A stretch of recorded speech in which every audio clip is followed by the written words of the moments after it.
Purchase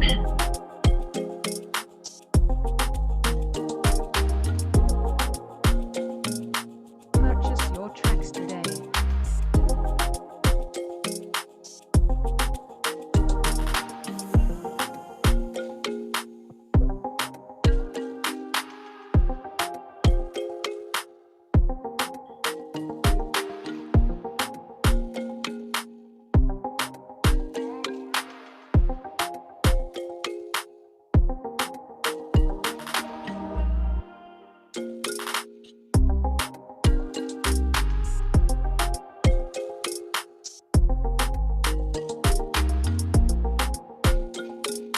Purchase your tracks today.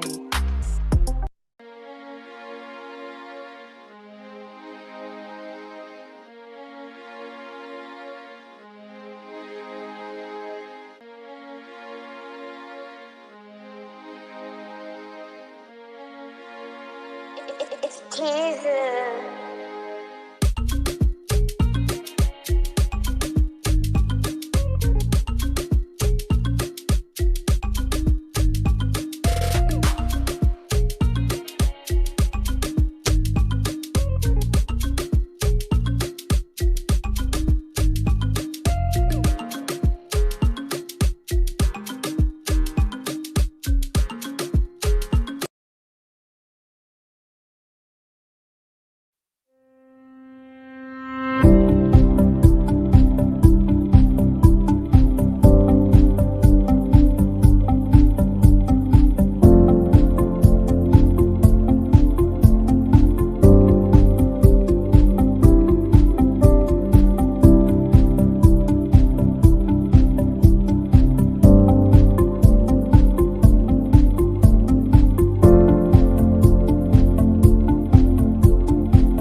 Good day, everyone. Good day, and welcome to day 2 of our Youth Summit on Crime and Violence.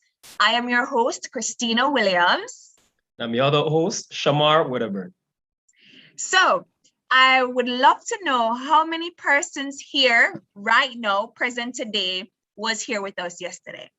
If you can, just drop in the chat really quickly that you were here, just to say, yes, I was here. Yes, how yesterday went. It was great.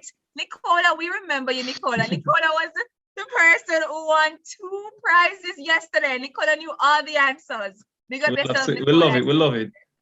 David says he was here for the whole 4 hours. Yes, but a lot of familiar faces. Well, not faces, but names in the chats.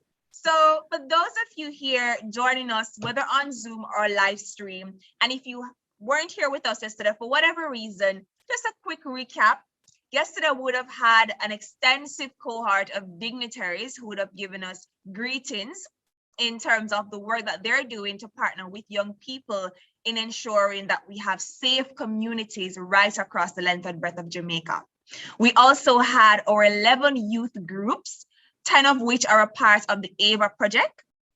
And they would have talked about, well, their work that they're doing in their communities to advance safety and security for citizens.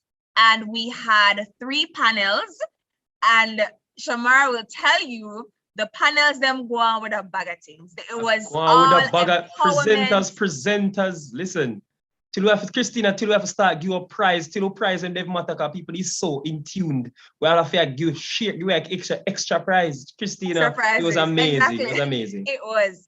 So as we said, we had polls where persons could talk about their opinions about different matters. We had questions and answers, surprises. We had the panels, we had the speakers. It was a dynamic blend of information and edutainment. Don't forget that we had 2 incredible presentations. We had Antonia, who gave her poem, and then I think it was Andrew also did a spoken word as well. So, excellent.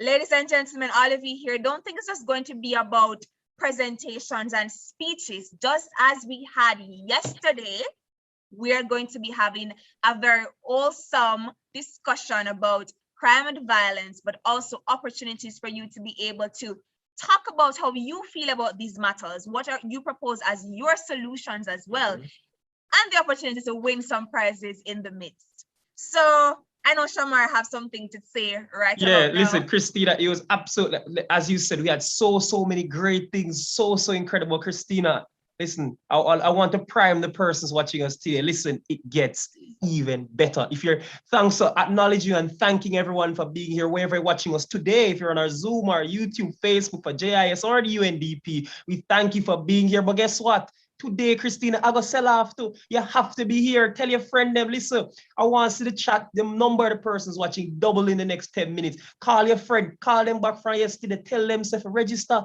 Tell them more prize I give you, Christina. Tell them, say, yes, we want today, Christina. The thing, make sure they're sharing our hashtags. Make sure, remind them of the hashtag, Christina.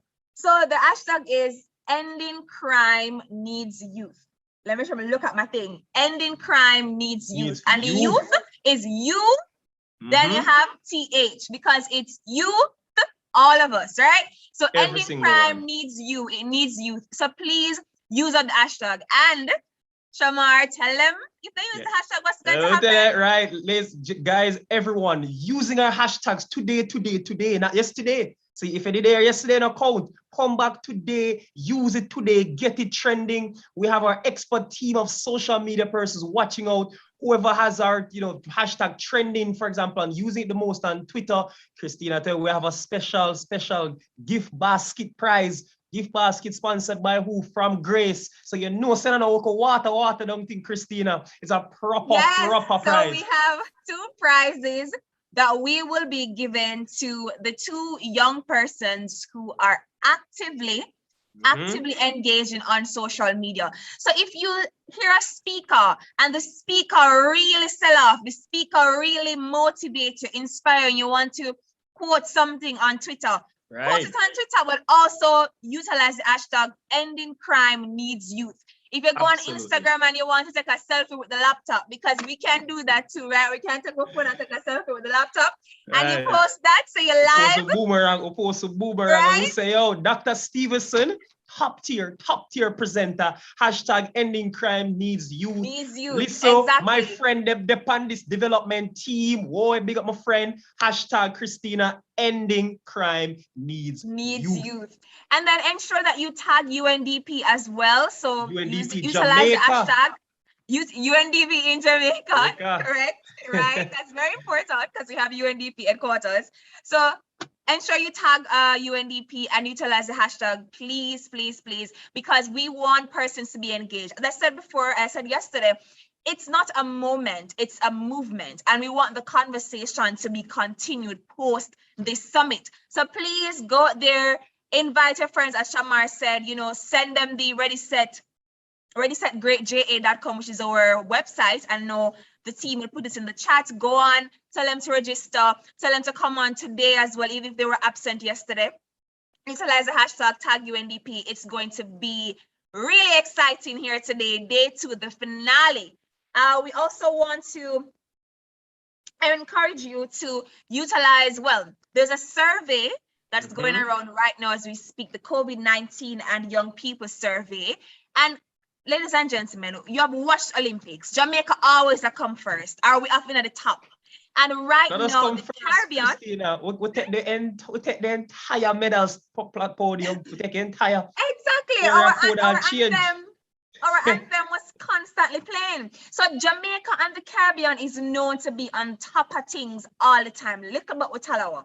And so we need your voices to be heard just the same at the top in this particular survey. Right now, we have one of the lowest levels of responses in the world. Yes, simply means that we're not having enough people from Jamaica and from the Caribbean. Send me the link right now, Christina. So which part? Listen, we need a link here chat right now. Me need to go find that because I can't believe it. You say the Caribbean is in last? No, sir.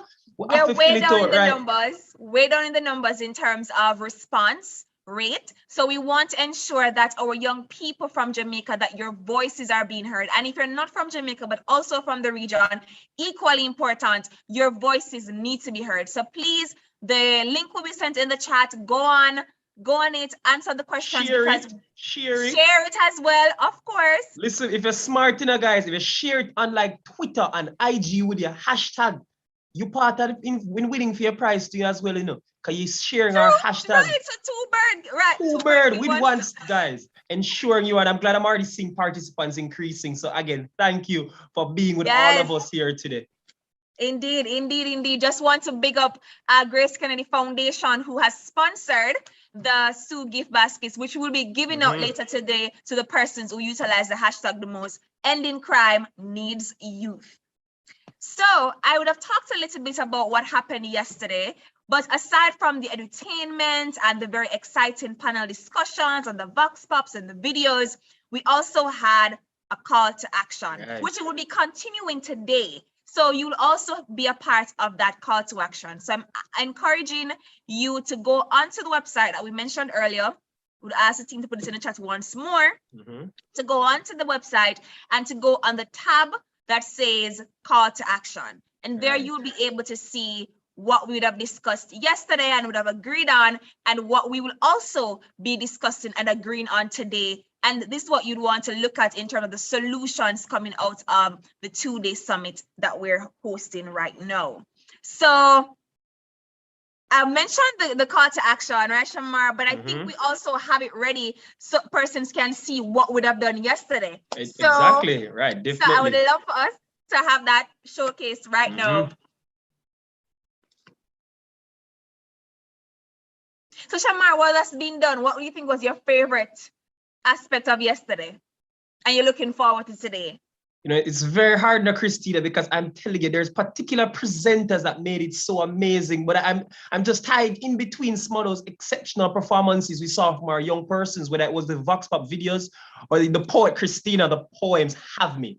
They have me. The performance, because you know why, Christina? This summit is all about youth and us. So that's honestly one of my favorite parts yesterday, which is why I'm looking even more forward to today. But here's our call to action.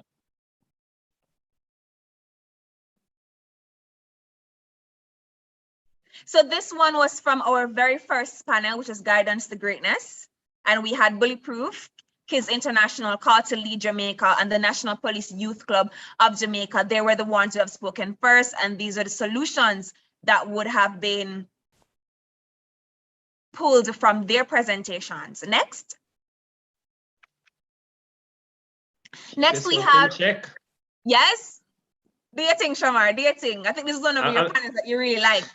Yeah, I'm telling you, because it was so great. I'm gonna tell you, Christina, you see them groups there. You see how every Mickle we come out and say we are starting with our video, and it was so exceptional, and they followed it up by ensuring that, as you said, this won't be a moment but a movement. You know, they want to see partnership with our government or agencies. And interesting, with the victim support, this is division to ensuring we're not just saying it should be done, but working with all these persons, keeping us hashtag keep yourself in check, ensure we are doing that at all times. Ending crime needs youth. The next. This is our final panel, which was breaking down the barriers. We had Youth for Excellence, Youth for Development Network, and this was a Youth Inspiring Positive Change Jamaica. And this was the last panel, as I mentioned before, and the young people who presented would have come up with these incredible ideas about government and private sector investment in youth advocacy. You know, we tend to have very brilliant ideas, but it takes investment for us to be able to achieve any of those ideas that we may have. And they want to expand the youth programs, and they want to ensure that we don't just have something for now, but they want a long-term approach to support this overall youth empowerment. Agreed. So that was our call to action, ladies and gentlemen. As you saw, we didn't just have a bag of talking, because, you know, no chat, no action. We're about the action. So once again, go onto the website that's in the chat, go and see the call to action, not just for today and yesterday, but also just to ensure that you can keep in mind what we would have discussed here, what we together as young people would have agreed we want to see. And then you can become accountability partners to say, Una did say. So you need to ensure that these things are achieved. So that's one in which you can keep the movement going, by being aware of the call to action and helping to keep stakeholders accountable, and to also volunteer yourself to become a part of the solution. Right. Shamari, I'm really excited. Really Listen, excited. And as I said that, today. me see a little link sent in our chat right now. So the place can blow up on the Christina. We are excited, as you said. No bag of chatting. We are here to create a movement, Christina. And so it's excellent that we're here. And I think that perhaps moves into another thing that we want to get into now, which I believe should want to be perhaps the start of one of our polls for this day too. Right? So this is actually one of our other polls. So if we can perhaps introduce the polls right now, just for persons to prime themselves, as we're getting more participants here, and it's one of the perfect times just for you to give your thoughts and opinions, perhaps, on for this poll. All right. So the first poll that you're seeing in front of you talks about community development. How active are you in community development on a scale of 1 to 5? We'd love for you to go in and to answer that first question. Second question speaks to, would you meet with your local representative to speak on crime and violence? Shamar, what's the next one looking like? You said, how much do you believe crime and violence actually affects your country or your community? So you're supposed to be ranking from most to least, not much, moderate, high, or very high. Indeed. So ensure you're voting. Please, ladies and gentlemen, go in, my fellow. Remember, ending crime needs youth. We need youth Capital to go in U. and to answer this poll right now. Tasha K, is not working for you. Why not? The poll or the link? I can't click on the polls. I can't click anything on Not sure what's happening. Heather, you should just exit. I would suggest you exit off the poll and then go again. Click it off and then click on it once more. It's because she's a panelist, and panelists cannot vote. Oh, right. Okay, good. So the panelists will not be able to answer the poll. So myself and Shamar, we can't get into the nice things. Right. We can't get involved. But we'll try to facilitate it for everybody. Yes, everyone else will be able to answer the poll. So sorry about that. Tasha K. Tafaris, could you type in the chat? I saw you had a question.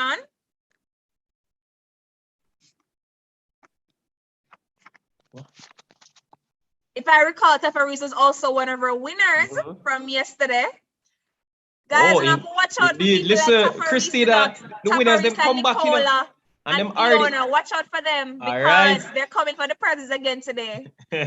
We're coming for it, but we have more in store, guys. So make sure you tune with us. You're not sleeping. Yesterday there was nothing in the poll about any person losing interest, and we absolutely love that. So thank you here with us, Nicola. You know, Christina, the poll is going. You know, guys, ensure if you haven't voted already, vote. ensure you're launching the polls. You know, there's still quite a few. I'm seeing that we're achieving. We are really high in percentage in terms of response rate. So maybe you could start, Shamar, with the results of poll 1. Just a poll 1 for now, while the others probably fill out the others. But I'm seeing where the response rate is very high so far. If we look at perhaps even the first question, in terms of how active persons are in their community development, you know, it's a lot of a couple of mixed bag. You know, we have persons who are very active, very active, going all the way for persons who perhaps aren't as active as they perhaps would like to be at this point. But I'm sure they're looking for that to change by seeing what we discussed at this forum, as was discussed yesterday. Persons really want to get interested and involved. So we're already starting to see that, you know, per a lot of persons, however, are active though in some way or another. Indeed. And as Shamar said, you would have been here with us yesterday, and even if not, I mean, today you'll hear more about the 11 youth groups that would have conceptualized this summit and are executing it as well. And we would like to say to you that offer yourself. You never know which one of these orgs may want to take on volunteers. Yesterday we had Youth for Excellence with the executive interns, and I was like, in all my years, I've never been an executive intern. I need to go and apply to Youth for Excellence. And that's just an example of how you could get involved, right? So even if you're hearing one of the persons who are, you know, you're saying you don't have that much activity or you're not as active as you'd want to be, please reach out and offer yourself in service. Once again, ending crime needs youth. So for the next one, we're seeing, would you meet with your local representative to speak on crime and violence? My gosh, Shama, you seen that? Yes? Listen, the yes is it's an overwhelming response that I absolutely love, and it's perhaps proved by what I've just said a while ago. Listen, Christina, the youth are here, they're ready, they are primed, they want to be involved, they want to find out ways, they want to find the nearest youth club, the nearest organization to put their energies into so they can be involved. This is but just as I say that, Christina, they're asking in the chat right now, what age group can I listen? There's always a spot for you to be able to contribute in every single way. So we absolutely love to see that, Christina. Yes, the age groups will differ based on the organizations. But for example, Bullyproof Kids, they are dealing with children up to secondary school. So I'm sure they would be open to having persons of diverse ages, using an example from them. I know that the National Police Youth Club, so they start from 13 up until I think 29. So that's an example again. So it will vary based on the organization. Shanala is asking if there's any available in Trelawney. I won't be able to take all the questions, by the way, ladies and gentlemen, but just to answer this other one that I'm seeing here, even if it's not in your parish physically, remember now, all of us are interconnected online. Right now, you're at a conference with hundreds of other young people across Jamaica and even in the region. So even if you can't be there physically, you could offer yourself virtually as well. So you could consider that, Shanella. Definitely. So next poll result, Shamar, which I think is our last one. Right, definitely. So kind of asking persons, how much do they believe crime and violence affects their country, their communities? And Christina, there's a very high response to the very high. So in one way or another, there are at least a lot of everyone here believes that, you know, they're ravaged, affected in some way by crime and violence, where either they live or their country. So that's definitely even more reason for them to convene here, for them to continue sharing and blowing up the hashtags and ensuring we're having this conversation to talk about solutions. Indeed. So just remember, I mean, that ends our poll, so we could have the polls removed now, but thank you so much for answering the polls and being so engaged so far. I mean, they're already asking questions, Shamar. Pickney, them bright, you know. I hope I'm allowed to use the word pickney. I grew up in the country with my grandparents. Pickney is a word we utilize affectionately, right? But all I want to bright, and we really appreciate that. And because you're so brilliant, we want to give away some prize right now. We now wait till later. Shamar, we want to give away, just 2 prizes really quickly before we go into our very exciting Mad Lib session. But just before that, we want to give away 2 prizes. Shamar, do you have a question? All right. I have 2. We're going to start off really, you know, we're going to start off simple. We want just the first person who gets it completely correct. Yes. Completely correct. Put it in the chat. Put it in the chat. Where on what platform did I say you have to put your hashtag to have it trending? What social media platform did I say you should put your hashtag to have it trending and win your gift basket? All right. All right. The first correct answer I'm seeing is from Junior Bailey, who correctly said Twitter first. And the second one is Instagram. So congratulations, Junior Bailey. You're the first prize winner for today. There's going to be several more for the rest of the day. So keep it locked here. Share, tell a friend them say free things I give away. Then must have log in at the Zoom, register and ready, set, great, JA.com, Christina. And this is the second question and the final one, just for this section, because we have many more prizes and surprises throughout the day, is how many youth groups are involved in this youth summit on crime and violence? Christina, somebody didn't even wait for you to finish. And I love that it's new persons again. I'm seeing Navet Barham saying 11. Navet is the first person. Yeah, Navet Barham is the first person. Is the first person. Navet, congratulations. So both Navet Barham and Junior Bailey are our first two winners for the day. So you will be in contact with someone from the UNDP team and you will receive your prize. Congrats, team. So we're moving right into our Mad Lib section.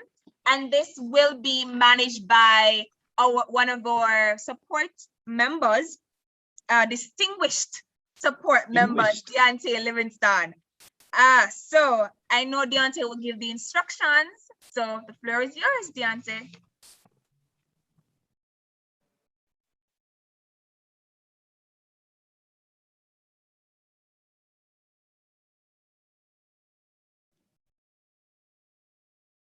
Tech support, could we have Deontay unmuted? Right. Thank you so much for that, Christina. Distinguished. Hi, everybody. My name is Deontay Livingston, and I am one of the interns here at the UNDP under the AVA program. And I must say, I must say that I am so grateful for everybody who took the time out to be here with us today to talk about a serious problem, crime and violence in our country. No, I know that we are surrounding a very serious issue here, but I want to tone it down a little bit and get everybody seated and comfortable, and we are going to be playing the game madly. Let me see in the chat who knows how to play the game already. If you know how to play the game, just say I do. If you don't, say I don't. Let me see what I'm working with. In the chat, I know how to, I don't, I say I don't, I don't, oh my. I don't. That's a lot of I don't, but never. As Christina said, we are bright people and we are going to get it. So this is the game. So Mad Lib is where you are going to get a prompt, and in this case, a story prompt, and it is going to be up to us participants in the summit now to complete that story. So I am going to read to you an introduction of a story, and then every single person in here is going to get an opportunity to open your mic and add to that story.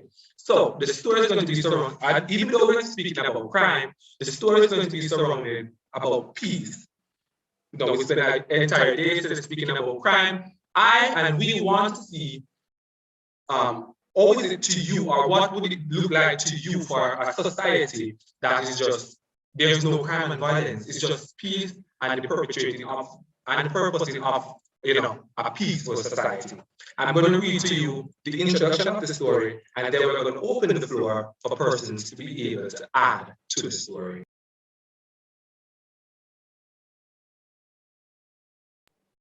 So let me read the story for you. So the title of the story is Utopia. In the year 2030,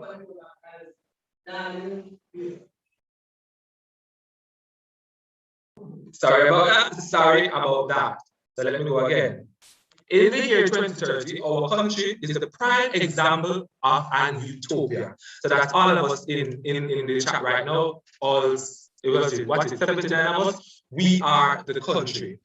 Our motto is, we can always fix the wrong in our country with what is right in our country. We're going to be telling Daniel's story. Daniel is an 18-year-old living in this country and is about to embark on his university journey. He has been accepted in the top university in the country and is to leave after the summer period to start his first semester.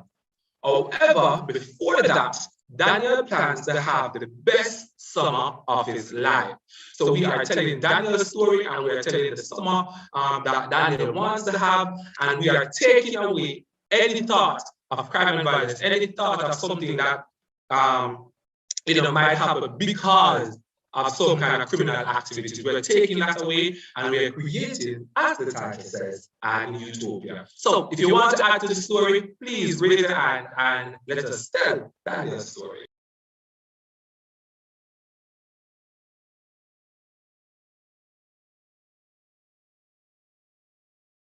So yes, come on, man. I know that after you hear Daniel's story, I know that you're thinking, so we're going to give that a little bit of time, but if you want to add to the story, just raise your hand and we'll allow you to open your mic and add to the story.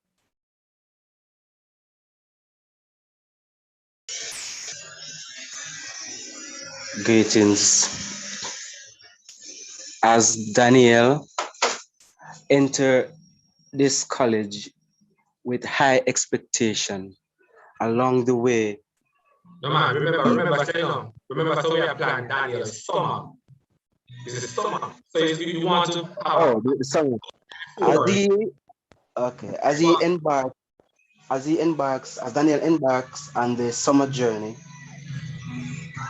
there was eruption in his community where it was uncontrollable, where thugs was looting. But for Daniel, he decided that this summer, going to take his summer to impact and change his community. Not only for him, but for those to come. So Daniel met up with some other young youth in his community where they do a march against crime, where they were successful in building a youth group.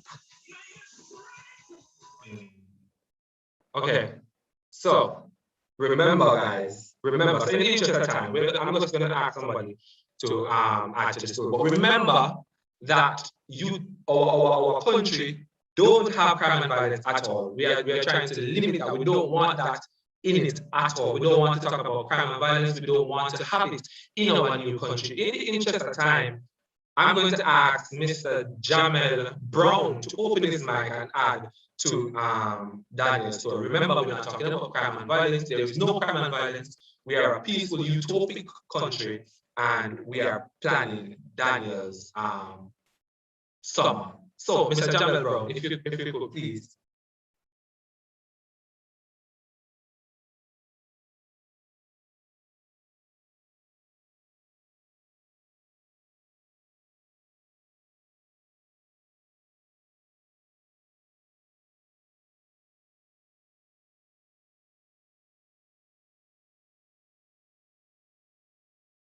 All right, so Mr. Jamel is saying that he doesn't know what he wants to say. All right, let me see if I can get somebody, even one person to add to the story and just wrap up, his story. Mr. Nicholas Lindo, if you could please just open your mic and add to the story real quick, in the interest of time. We're moving fast. We want to tell the story. Come on, guys. Even if you want to type it in the chat, that is fine. And let us add to the story in the interest of time.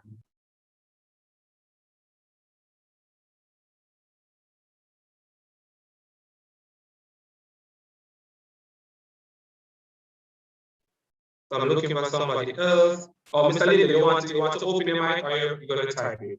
Would be better if you open your mic and add to it.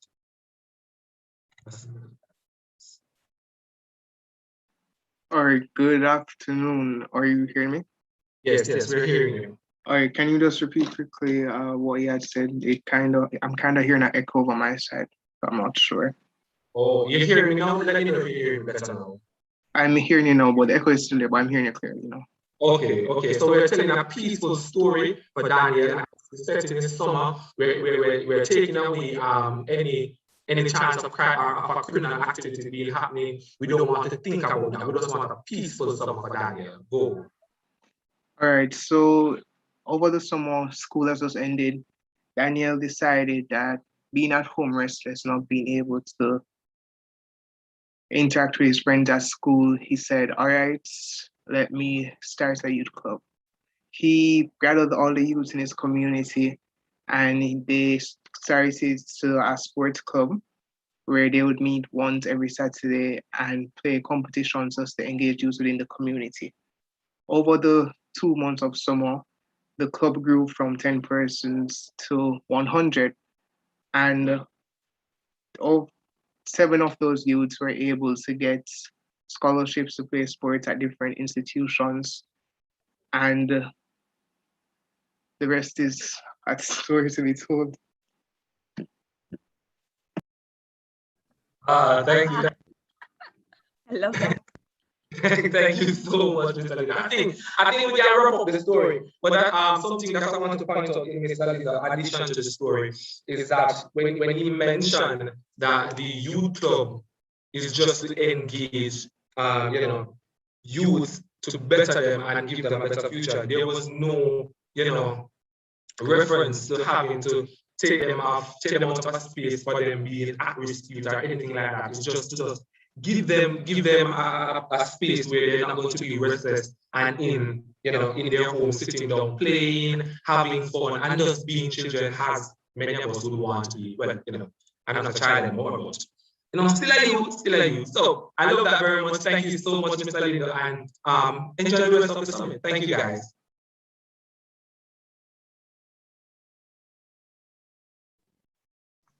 Thank you, Deontay. And in the words of Lindo, that's what? What did he say, Shamar? That's another story to be told. That's what the story to be. Right. Linda left us there on a, he left it a little cliffhanger, but it has a smile on my face. And that brings us actually right into excellently into what we have next, Christina. Yes, because we want to be seeing some emotions. Right. Coming out in the chat, dropping your emoticons or your emojis.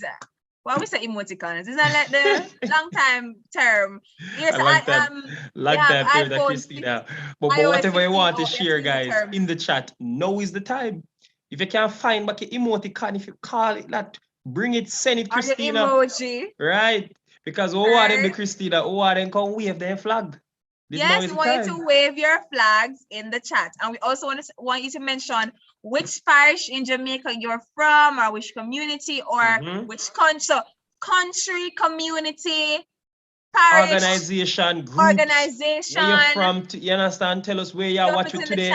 Yesterday we had other people. We had other people in the Caribbean as well. I think we had a Croatia, which is really interesting. And listen, Manchester come out already from the start. I love that. St. Catherine is here now. St. Catherine representing. I am from Portland too. All right. My St. Catherine, I feel nice. All right. Bahamas is in the house. I miss Bahamas. I love having a little conch soup. You understand? Manchester show strong, but see Clarendon and St. Mary coming out. We love to see it. Again. Listen, one thing with inspiring positive change. Manchester. Them the ramp with them. Them the ramp with Manchester. Well, what's a lot of Manchester and people from the what we call that county now? Middlesex. Yes. Right. She's on the board of Clarendon and Manchester. So Nicola, when you step up, where you step into Clarendon or Manchester, which foot, the left or the right, which part she takes it into? So she's on the border. Christopher is from Impact Youth Sustainability Jamaica. All right, big up yourself, Christopher. All right, Shamar, St. Catherine. Big up Shamar from St. Catherine. Big up. Big up. All right. So keep dropping your flags, please.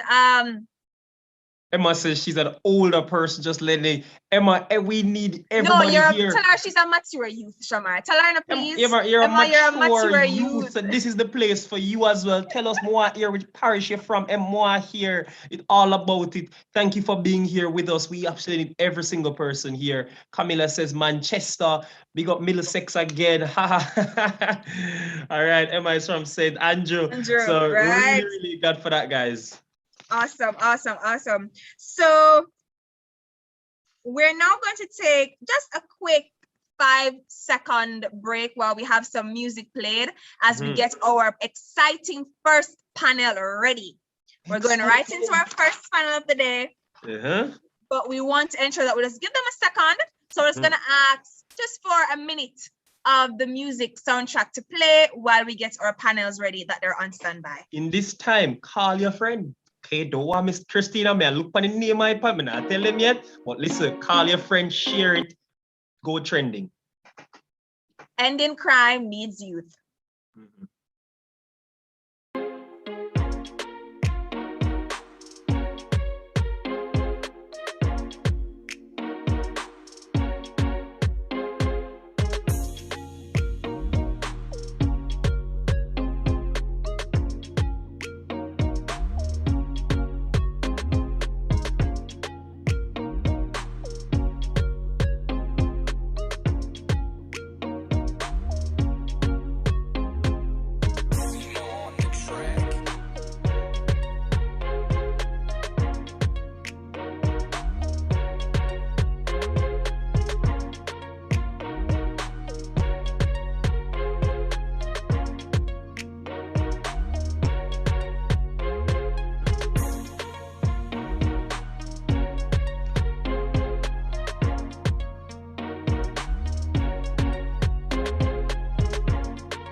All right.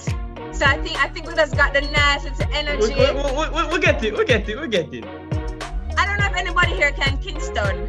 You know the Kingston, Shamar? Listen, Christina, Kingston make me see, no? Kingston make way, Kingston, Christina. I can't do nothing but this. That's all I can do.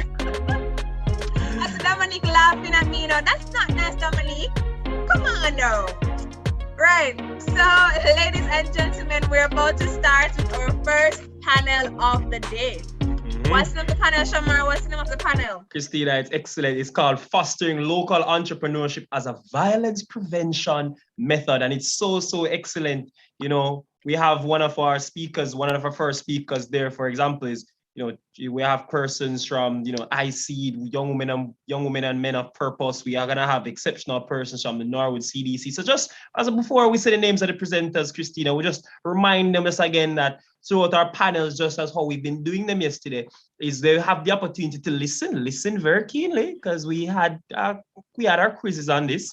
And then afterwards, in which persons can, you know, ensure that they are listening, answering our Q&As. If they have a question, if they have anything to ask, will be accommodated afterwards. So they have to, Christina, listen keenly. They have to listen keenly. Listen.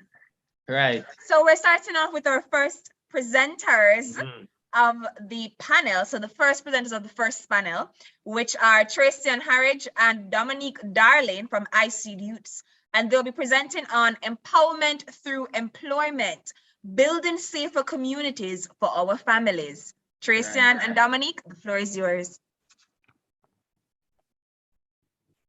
Hi, good afternoon, everyone. It will just be me. So I am Dominique Darling. I'll be about to share my screen. I'm Dominique Darling. I'm the PRO for ISEED Youth, and the name of our AVA 10 project is Empowerment Through Employment. What is ISEED about? ISEED, so this is the rundown of ISEED I, which is the personal aspect of the organization, where we establish that change really starts with us. It's very personal. So it speaks to the social, educational, environmental, entrepreneurial development of the youth. So the name of our project is Empowerment Through Employment. What is Empowerment Through Employment? This is where we basically train 30 unattached youth to be private security officers. We train them for 30 hours, And we provide gears for their attendance, lunch, refreshments, and a stipend for transportation. ICDs will also be doing the necessary documentation needed for this particular project for participants. So we have a few that don't have means of identification. We'll be getting that done for them.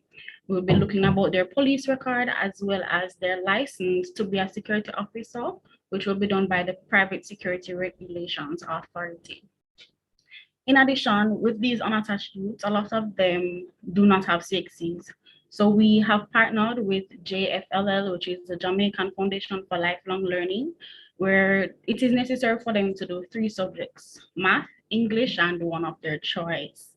We will also be assisting these participants in job placement. So this is a list of, or these are the 3 representatives or executive members from ICEED who are on the field with employment through employment. We have Tracy and Harridge, who is the founder and chairperson for both ICEED and Get Out Alive. We have Derval Graham, who is the deputy chairman of ICEED, and myself, who is the PRO. These are pictures from our project. We have, in this photo, I think we have 23 persons. To the right, you have myself, Greater Portmore Joint Council's chairman, and Denise Graham, who is a representative from the Social Development Council. These are more pictures from our project. When the individuals are being trained, they're going through their 30 hours, as you see on the screen. So the key challenges employment through employment is addressing is unemployment, education or the lack thereof, and community safety and security. For unemployment, the Statistical Institute of Jamaica, which is Statin, reports that by April 2021, there was an increase of 13.5% of unemployed persons when compared to April 2019. As it relates to education, 90% of our participants have very little education.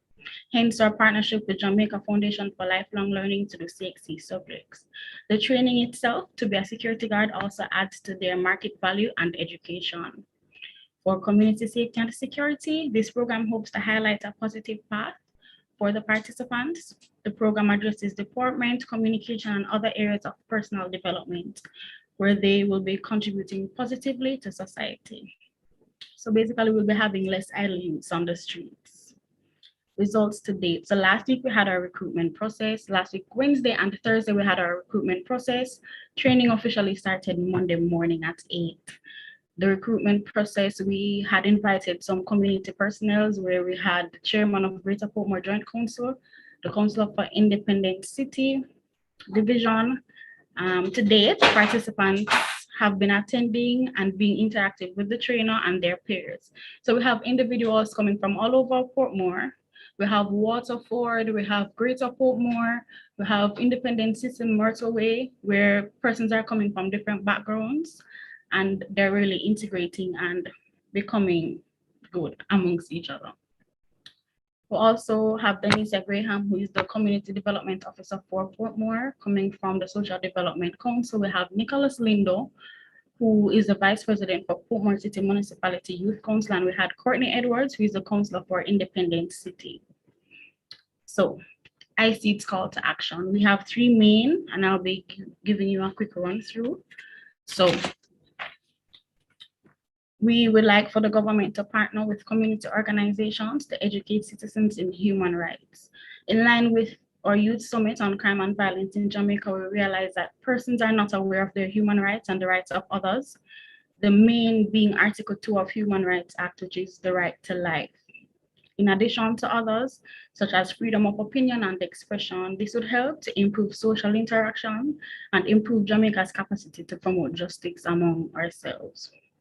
We'd also like the government to train community persons in matters of children, to educate persons in training individuals in childcare and protection. It is important to do this as early childhood theories, such as Piaget, report that our personalities are formed by age 8.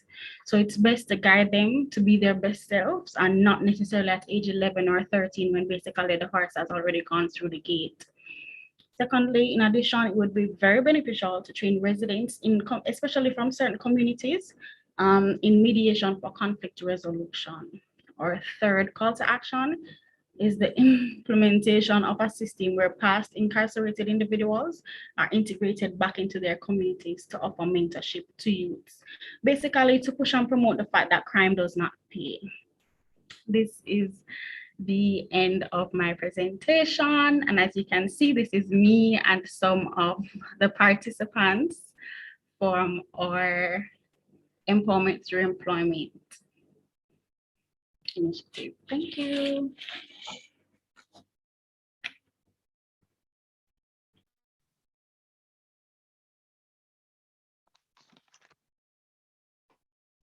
One of my favorite things about that presentation, just exceptional, looking at it, Christina, as she was mentioning her calls to action, apart from just training persons to be, private security officer, she mentioned, she said something really, really key here in terms of training persons for conflict resolution, mediation, and I think that's one thing that's often overlooked when we have these kinds of conversations. I'm really, really happy, that she mentioned it today. So thank you from IC. Thank you, Christina. Tell them who the next presenter is. Just a reminder, save your questions to IC, we'll have them afterwards.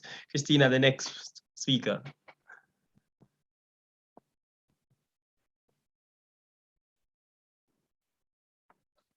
Technology will embarrass us. So the next speaker is Lanicia Roden from Young Women or Men of Purpose. She'll be presenting on Youth Realize, Embrace, Achieve Your Purpose, which is the acronym, well, that's the explanation for the acronym REAP, Entrepreneurship Project. Miss Lanicia Roden. Good afternoon, everyone. Thank you so much for having us. I'm going to be sharing my screen.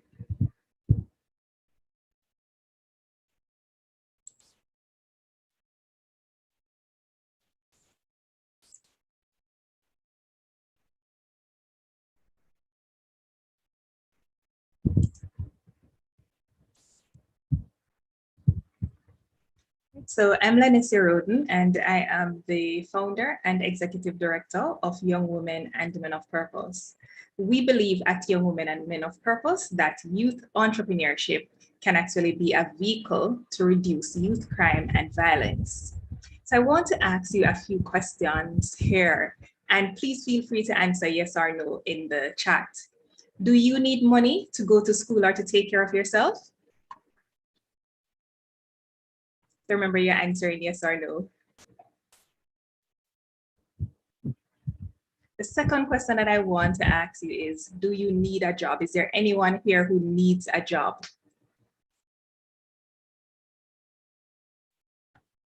The third question is, have you ever applied for a job and not gotten it? Anybody? I know I have. And the other question is, have you ever thought about starting your own business? All right, so I see the responses coming in. Thank you. So I want to share some data with you. From our research, we have found that 22.4%, it is actually the estimated youth unemployment rate in Jamaica, and that was data from the International Labour Organization in 2021. That is actually higher than the general unemployment rate in Jamaica, which is 7.95%. Data shows that 31% of youth between 15 and 24 years are not in school and are not employed, and that is from UNDP. And we also found that 12.6%, that is actually the poverty rate in Jamaica. And again, this data is from 2018. Now, additional research that we have done have shown that while unemployment affects the general population in Jamaica, we found that youth, or the research has shown that youth in the inner city areas, they are more likely to be affected by unemployment. And also, unemployment creates many problems such as crime and violence, lowering one's self-esteem and poverty. So what is our solution at Young Women and Men of Purpose? Our solution is our micro project, the Youth Realize, Embrace, Achieve Your Purpose, or Youth REAP Entrepreneurship Project.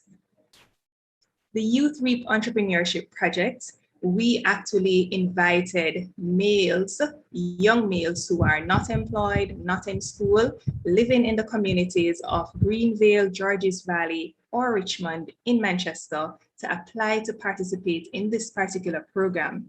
And the goal of the project is to provide entrepreneurship training and support, mentoring, business coaching for these young men so that we can help them because they are at risk for gang violence within these communities in the parish of Manchester.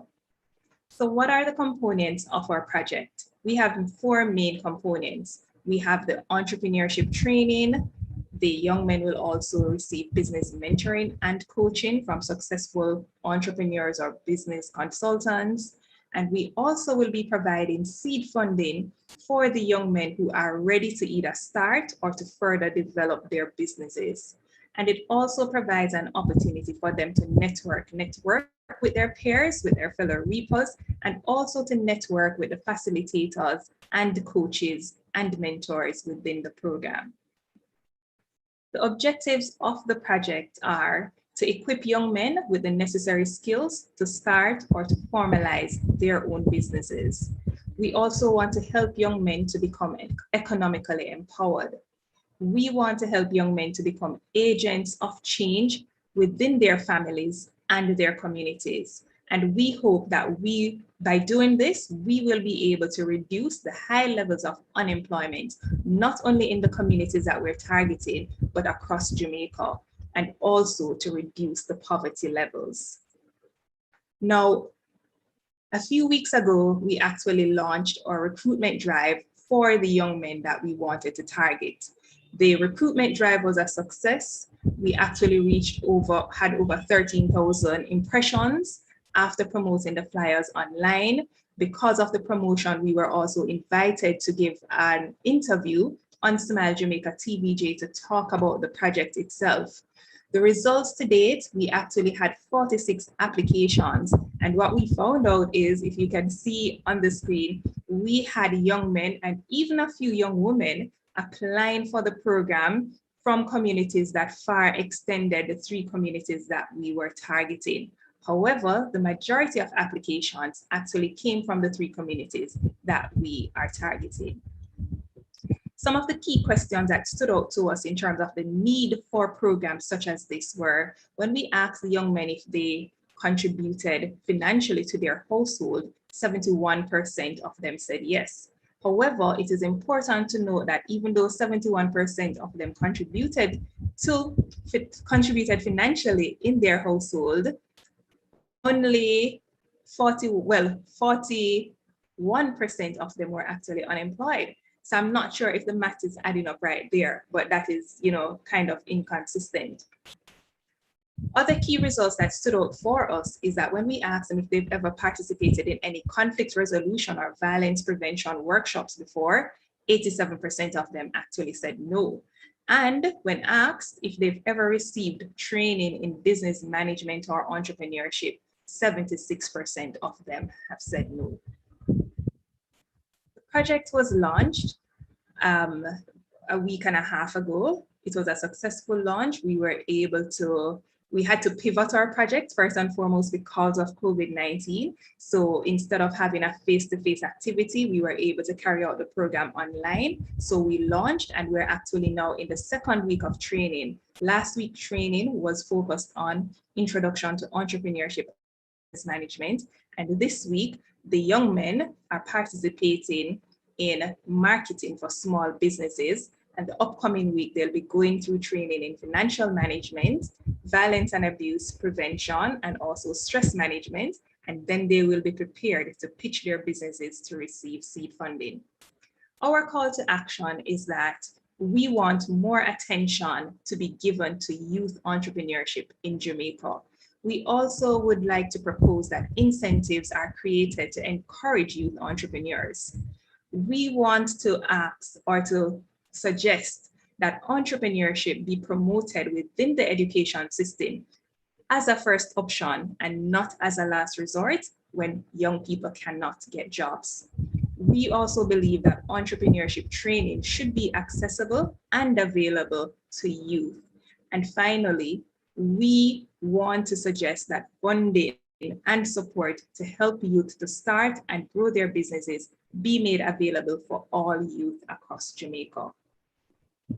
So who are we? As an organization, Young Women and Men of Purpose, we are an award-winning NGO, and generally we provide career mentorship and guidance, personal development training, and entrepreneurship training and support to young women and men between 13 and 32 years right across Jamaica. And we have executed quite a number of impactful programs and projects over the years. Our main mission as a nonprofit organization is to offer programs and opportunities that support youth career and life development. To carry out the project, this is actually our projects team. We have myself as the project manager and the founder and executive director of the organization. We also have team members within the digital media and communication space. We have persons who are in the administration and general support for the project. If you want further information on our programs and on this project, please feel free to follow us on social media at Young Women and Men of Purpose or at Link Your Purpose. And we are on Instagram, Twitter, Facebook, and even LinkedIn. Thank you.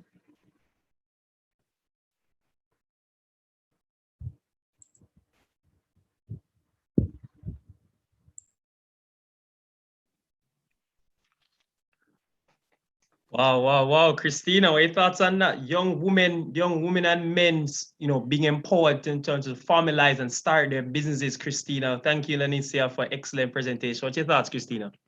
I was really moved by the presentation, particularly because she said that entrepreneurship should not be given to young or should not be introduced to young people as a last resort.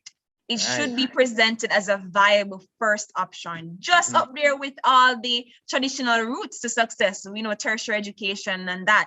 It should be viable. It's equally viable just as the access to tertiary education, for example. So I think that was a very profound point that was highlighted. There were quite a number of statistics as well that she would have raised. Definitely. I won't repeat them because I have a feeling that may come up later. But I think that those statistics are very sobering. And I love that the work that Lanicia and her team is doing is so data driven. That is really, really important. I think all the people, all the groups here are data driven. In fact, all of them would have mentioned some kind of statistics about why they are having this particular project in this particular community. All right, so we're seeing Norwood up next. Shamar, do the honors. Right, so we're seeing Norwood CDC is up next. And the presenter should be Chad Crooks, the project coordinator. Just be speaking on pathway to restorative entrepreneurship empowerment, targeting young scammers, or perhaps Christina, potential scammers as well. So we're taking the targeting youth at risk of being recruited into scamming operations through alternative employment, also introducing them to entrepreneurship opportunities. As you said, not a last resort, but viable. So if Norwood can come make that presentation right now. And as they come on, I see, Christina, we are getting more and more participants. So just remind you guys, keep sharing, keep going trending. We just might be the winner of that prize if you're using our hashtags. Okay, thank you very much. Can you all hear me? Yes, we can. All right, I was having a little difficulty with my camera, so I'm going to try to start it. Can you see me? No. Yeah, my webcam is giving some problems. It's on, but it's not going to show because it was damaged. All right, so I do apologize for that. All right, I'm going to share my screen. All right.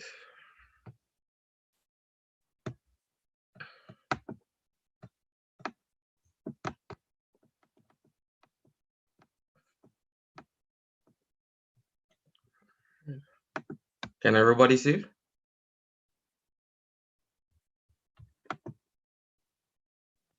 Yes, we can. Yeah, we see. All right. All right, so as stated before, my name is Chad Crooks. I'm representing the Norwood CDC, and we'll be talking about our micro project under the UNDP. All right, let me just.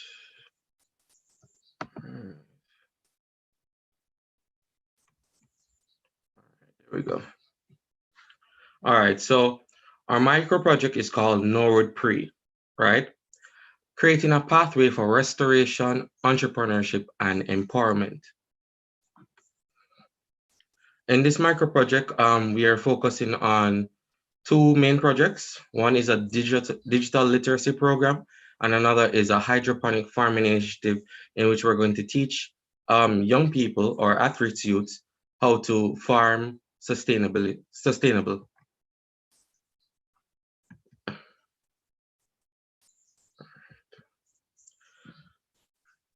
All right, so main objective of our project is to help reduce crime and violence in our area. We understand that Montego Bay, St. James is what people might call a crime haven, and especially the inner city of Norwood. Now, our project is aimed at risk youths who basically don't really have the guidance and tend to stray towards negative aspects of life, such as going into crime or going to easy ways of getting money, such as scamming or fraud. Now, here in our project, we decided that we're going to target these youths because they just came out of school and they're mostly young people who are committing these crimes. Now, we have a little history here, some facts. Since the beginning of the year, 15 murders and 14 shootings have occurred in Norwood. Since 2019, with that community, there have been 66 murders on record. But more disturbingly, that there are 6 gangs known to be operating within the small space, and those gangs, although they're based in that area, they operate all over St. James. Now, we understand that children and young youths want a place to belong, so they would tend to go towards gangs or acts of violence in which they can generate money for themselves and their family. Now, we've understood that with our project, these results can actually benefit our community if we implement it. With increased entrepreneurial spirit among the youths will be able to provide for themselves and their family. They can create employment and help to generate money for themselves, and it can foster positive behavior and change.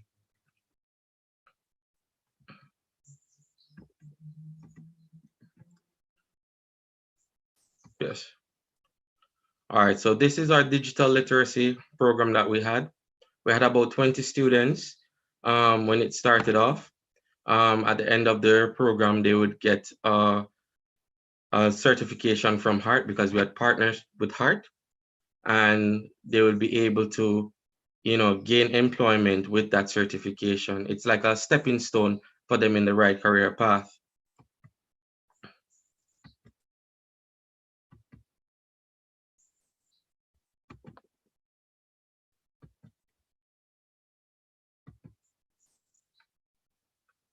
Now our call to action. We want to secure the future of our youths and our island through job training and skills in which both the community and the youths at risk can benefit from.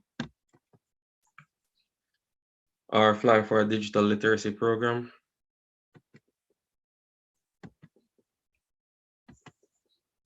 And our hydroponic farming initiative. Now, think of UNDP as a farm, right? They are the farm in which the youths are the seeds in which we put into the soil. We are the farmers, which is CDC as the facilitators. And our micro project is the water and nutrients in which we use to fertilize and grow the seeds. At the outcome of this whole project, we hope that our seeds, which are the youths, can grow into something fruitful in which they can both benefit from it and which the community can benefit from it. So some challenges that are being faced. I'm not sure if you are seeing this properly because it's kind of jumbled on my screen, but yes.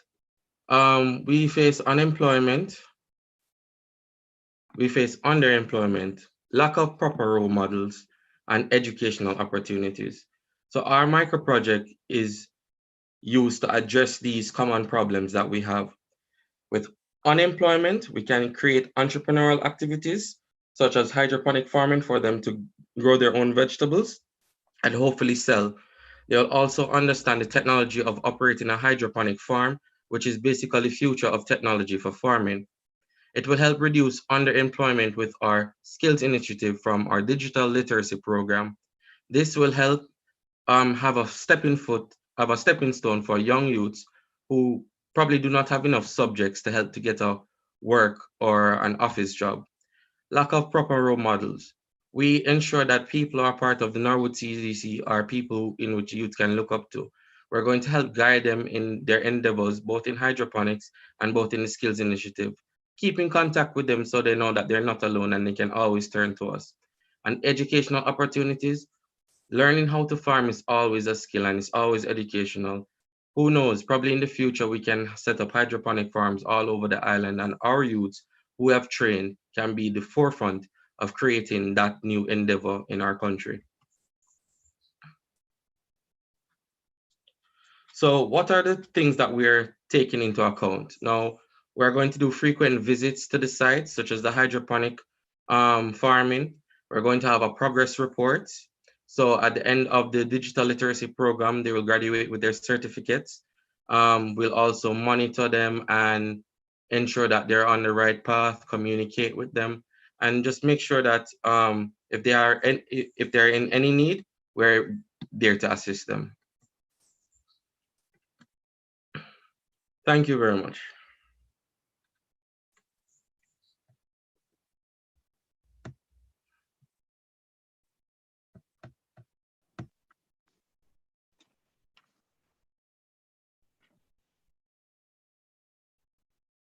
Thank you so much for your presentation, presented on the pathway to restorative entrepreneurial empowerment, targeting young scammers and potential scammers. I was just writing down all the different initiatives that you were doing in Norwood, and I was just impressed by how you were able to blend different components. So you're moving from digital literacy to hydroponic farming. And I'm like, that is such a comprehensive program. Shamar, wouldn't you agree?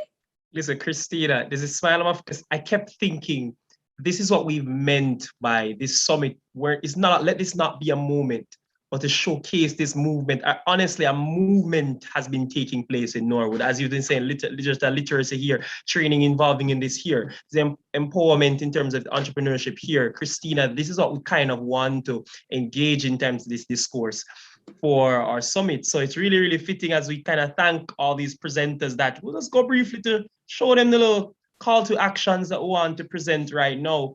You know, just so they can see what it is that we're talking about in terms of this action that we want. So I believe now we should be seeing the call to action. Well, the call to action loads, we just want to thank again Tracy and Harwich and Dominique Darling from ICD Youth, Lanicia Roden from Young Women and Men of Purpose, and of course, Chad from Norwood Pre. Right, so we're seeing our call to action there. First from ICD, Young Women of Purpose, and from Norwood. So I said, Christina, we're looking, it's really, really comprehensive for this fostering entrepreneurship. You know, they're analyzing that the fact that we need a business creation hub for startups, how to business creation, Christina. So really, really, I want at the moment that we're looking at this for the persons, our participants, to just to read it, ponder, you understand, include it. Perhaps you might have a question on something here as we'll soon get into our Q&A in a moment. So just read through the call to actions, think about it, have a ponder, because this is what this is really all about, this action. Right, so while our team members, and remember, you can also review the call to action on our website. That is Ready, Set, Great JA. You can go onto the website, look at the call to action tab, and you will be able to see this aspect of the call to action along with all the other aspects from yesterday and from the other panels that we will have later today. So once again, you don't have to worry that you not be able to remember everything that was said here or shown here. You have the opportunity to have access to the information post this summit. We're moving right into our surprises and prizes because we want to ensure that everyone was listening and learning and retaining all that was just said from that panel. Christina, I heard you said you had one with statistics for them. You ready to see they were listening for that one? Yes, I have one for statistics. I have one. So recording persons ready for our prize again, making sure, as we said, our chat first person to get the full correct answer for whatever we're asking in our chat. All right, so the first question is, in Lanicia Roden's presentation, when she spoke about youth unemployment rate, and she would have quoted from the International Labour Organization, what was the percentage of youth that are considered to be unemployed? And we need the first person with the correct answer.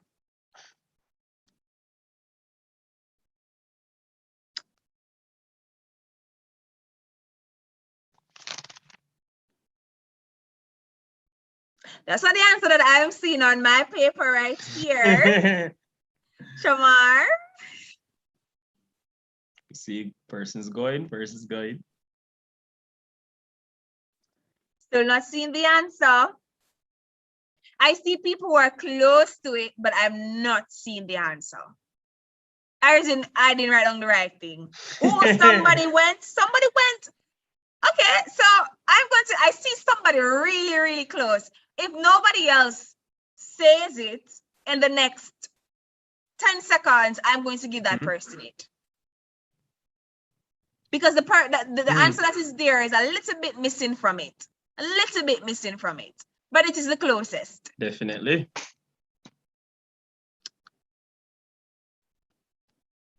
Is it 10 seconds up yet, Shamar? Yeah?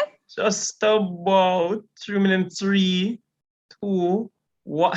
All right, it finished now. It finished. Oh, wow. It finished before Nicola came. I'm sorry. So the answer is in fact 22.41%, which is the percentage of youth that are unemployed in Jamaica, according to the International Labour Organization. So the first person would have gone the closest to it would have been, her name gone way up. I think it was a lot of responses. Chantal Sinclair should have put 22.4%. I saw Nicola came with 22.41%, but it actually came after Shamar would have done the countdown. So the answer, because we're about fairness and the equity, justice, and giving out as much prizes as possible. Just celebrated Peace Day yesterday, so they will go to Chantal Sinclair. Congratulations, Shamar. Right into the second question as we move into our next segment. Second question. All right, everyone. When our first presenter came from ICD Youths, give one of the projects, particularly the first project that she was mentioning. What were they training young persons to do? They were training young persons, young men to what were they training persons for? That's Tracy Ann from ICD. The first correct answer, spelled properly, said in full, as exactly. So based on this so far, I'm seeing, I would perhaps I'm seeing a lot of responses. I think the most correct, I'm seeing ones that are more correct than others so far. So I'm gonna give it, I think it's possibly fair to give it to Kirk and Hilton. He was a private, Tracy, and said it exactly, private security officers, right? So we want to perhaps give Kirk, which was just the first person. So, right. Okay, congratulations, Kirkan Hilton. You have received our second prize. So big up on yourself, Kirkan and Chantal. You have both been awarded for our first section. Well, keep tuning in because there's more prizes. So we'll get to them. More prizes. Yes, just keep using our hashtag, Christy. We're going into it. So, but just in case Christina want to know if they have anything to say, their questions, our presenters, now is the time. They could be posting it in the chat if they want. If you're watching us on social media where you should have been tweeting and trending, sending us if you have any questions or any comments perhaps on our call to actions or anything at all you want to be able to put in, you guys can send it in and we're here and our presenters are here. Yes, please. So drop your questions in the chat or raise your hand, whichever one you're most comfortable with.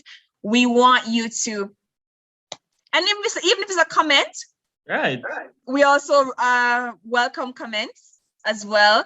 And if there's something you feel would be a good suggestion or proposal to these young people would have spoken, please. Right. If you just want to know how you can perhaps get a part or help them out, become a volunteer, I'm sure they would also be willing to post their information in the chat and everything. So just if you guys have anything, Christina is really, as persons think of their questions, it's really appreciative for this, especially for a lot of the presentation which are surrounding this idea of persons taking this seriously, their entrepreneurship journey, how persons can become empowered through these different avenues. Even the last conversation, Christina, where he wanted to tell persons, hey, we need to get them out of this mindset of this, make a quick money and whatever and end up in any activities. Let us actually train and show young persons many different viable alternatives just for them to be able to, Christina, to be able to progress and to be meaningfully involved in their community, right? So we have one person, well, just Junior, congrats for your prize. You're being asked to speak to our team here. So we don't have are we having any comments, any questions coming in from the chat? Or social media. Or social media. Do we have any questions coming in from live stream platforms as well? Shamar, I feel giving, if that's how I should describe it. So I feel like we have a little time where we can probably ask 2 more questions. Because after this, we're going into a development challenge, which will be a little bit of a break. So I don't mind sharing really 2 more. And just remember, ladies and gentlemen, to keep utilizing the hashtag ending crime needs youth. Remember, the biggest prizes you can think of are for the people who would have shared the hashtag the most. So while you're winning prizes here, if you want the ultimate prize, please utilize the hashtag. And not just because of the prize, but because, as I said before, you want to encourage dialogue on this, on this particular topic of crime and violence, of safety and security of our citizens, not just for the summit today and of yesterday, but just onwards from today. So please utilize the hashtag. Let's jump the conversation and keep the conversation going. Ending crime needs youth.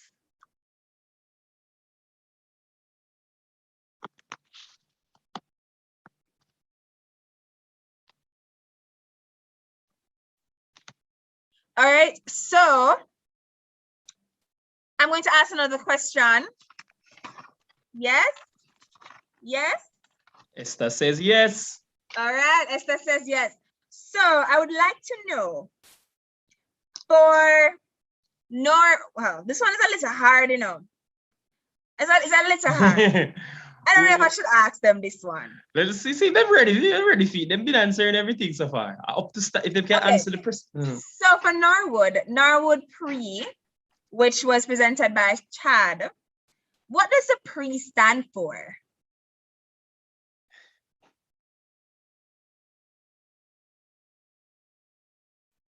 So all you need to do is tell me what the Pre stands for. But it's after the U of the E, it's targeting young scammers and potential scammers. So you don't need to tell me that part. Yeah, I just want to know what the Pre stands for. It seems as if Fiona has gotten it. Fiona is really, really sharp on the ball, man. Congrats, Fiona. Congrats.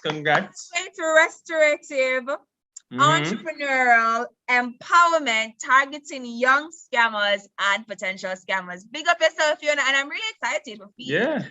You know, I call her Fiona at me and her friend. Right? Because Fiona, yesterday Fiona came out, but for some reason she just never get it right on time. But everything happens, and that's how we congrats. Thanks for coming back today. See, Fiona, thanks for coming back today. Make sure, Fiona, go up on social media, tell them, big up UNDP Jamaica for giving me a prize. I just want a prize. UNDP. Listen, Listen, hello. So Christina, really, you want one more? Should I give one more? Should I give one more? Yes, Maybe one that. more.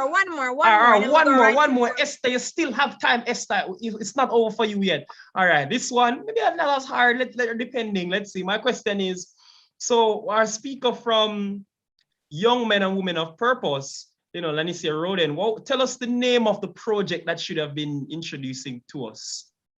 So I give a hint. The project was REAP, so just says what that stands for, that project. So that's Lanista Roden's project, REAP.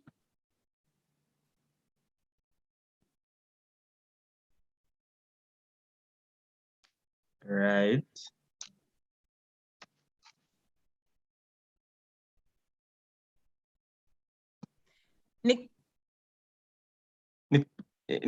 Nicola, it was not quite there. So we want the first most correct answer. And I think that okay. I think we see our answer. We see our answer. Well, it's because I was gonna say Esther, but then Fiona came right after with which is a little bit more correct than her, but it's really fine. We're going to ensure everyone's getting your award. So Esther, we will grant you youth realize and embrace and achieving your purpose. And so ensure that everyone's getting theirs. Yes, Nicola, yours had a little error, so you will grant. So Esther wins this one here, Nicola. Okay. So Esther, congratulations, you get your prize. So right now, we just had our prizes and surprise, we just had our panel. We're moving right into our development challenge. This is, I think, a part of the session that a lot of persons have been waiting for. Yeah, but I think we should have a little entertainment for them first. We know if one person's to I think we have a little entertainment for them first. I don't know if we have we believe a song here, singer for Adele Thomas, and we should be having that.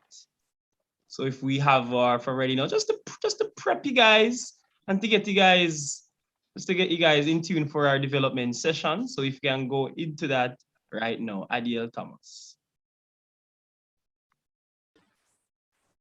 Give me no heads up. Good afternoon, everybody. How are you guys? We're doing good. We're doing good. The chat. Good. Can you spotlight my video, please? I like to see myself big on this thing. Oh, there it is. The host is perfect. All right, so I won't do much talking. I'm going to get right into it. This first one is for just the beautiful Black queens in this space right now. It goes by the name Pretty Melanin. If you know it, you can sing along. It says, Pretty little melanin, oh girl, you don't know the joy you bring. I love the way your skin glistening. Oh, you pretty little melanin thing. I said, yeah, pretty little melanin. Oh, girl, you don't know the joy you bring. I love the way your skin glistening. Oh, you pretty little melanin. Hey, my Black queen. Hey, what kind of magic is this? Hey, I don't believe it to be true. How could a normal human being walk and talk and look like you? Not just your color I'm in love with, no girl, but it's the way that you wear your crown. And I can't ignore your energy, no more. So if you love me, I'll place no one above you with your pretty little melanin. Oh girl, you don't know the joy you bring. I love the way your skin is stunning. Oh, you pretty little melanin thing. I said, yeah, pretty little melanin. Oh girl, you don't know the joy you bring. I love the way your skin is glistening. Oh, you pretty little melanin thing. Nicholas, a big tune. Yeah, man. Bless up to all the empresses in the place. This next one now is for everybody. So we know we're talking about crime and violence and all these things, but there are some other things, you know, about our country that we have to appreciate, isn't it? We have to appreciate things like health, like strength, like your pay. Tell is money a greatest blessing here this afternoon? I want somebody to answer me, please. What is the greatest blessing here? Is it the little money we want to have come and look, you know, dress up nice and thing and you know, life. There you go. What else? What else is something that you guys really appreciate? Family, having life. See this one? All right. Yeah, man. See oxygen, Deante, Majid. Food. Yes. All right. So this next one says, if your car is your greatest blessing, do you know what a blessing really is? I give thanks for all my stresses. It's life teaching me how to live it. And if money is your greatest blessing, do you know what a blessing really is? Oh, I give thanks for all my stresses. It's life teaching me. Hear me now. I wake up happy. Hey, life good. Everything's alright. I work hard for my money, don't grudge nobody. I don't lose sleep at night. I know you're running down the hype another dollar signs now. But don't you know you're only rich when you've got peace of mind? If your car is your greatest blessing, do you know what a blessing really is? Give thanks for all my stresses. It's life teaching me how to live it. And if money is your greatest blessing, you know what a blessing really is. Yeah, I give thanks for all my stresses. Here we go. So what that talk about? Yeah, my blessings are family, my sanity, the good food will keep me healthy. I give thanks for a praying mother can count on her when times get harder. Real friends I can reason with. Now sell me up with no Judas kiss and all. Though I mess up sometimes, a good woman who forgives my crimes. If your car is your greatest blessing, do you know what a blessing really is? Oh, I give thanks for all my stresses. It's life teaching me how to live it. And if money is your greatest blessing, oh, do you know what a blessing really is? Oh, I give thanks for all my stresses. Remix, that's why I'm staying on me. On a lane, on me, on a lane. So no boy can't. What we tell them? Staying on me. On a lane. UNDP, we no frightened for people, no frightened for people. No, some people have been frightened for it. Hey, and to God where the streets are. What else? Blessings have to flow like a river. Blessings have to flow like a river. Blessings have to flow like a river. Blessings have to flow like a river. Blessings have to flow like a river. Nobody has to not press no trigger. Blessings have to flow like a river. Have to flow like a. What else? I can't ball in a life, man. I thank God for the journey. The earnings are just for the plus. Cause we tell them gratitude is a bro. I miss the blessings fall for me right on day. Those are toast to the friends we take off every load one time. We don't in the class and we board it. Only say the road and we burn with the road. Oh, me so clean, so saucy. You know me kids in me, so saucy. Everything with me, so saucy. Got me king in the street, so saucy. Oh, me so clean, so saucy. You know me, so saucy. Got me king in the street, so saucy. What else? Yeah. And if you're not say, no, we talk about that one today. Yeah. Big up to the UNDP and the exceptional job. See, the Navet says 6. Easy. All right, hold that one down for me, please. That is not for this forum. All right. The final song I'm singing here today is actually a song that is so closely related to crime and violence that it actually gets me quite emotional. I wrote it after the death of, I'm sure you guys must have heard about a little empress, like empress. She was killed earlier on this year. They couldn't find her body for some time, and during that time, I wrote this song. So it says,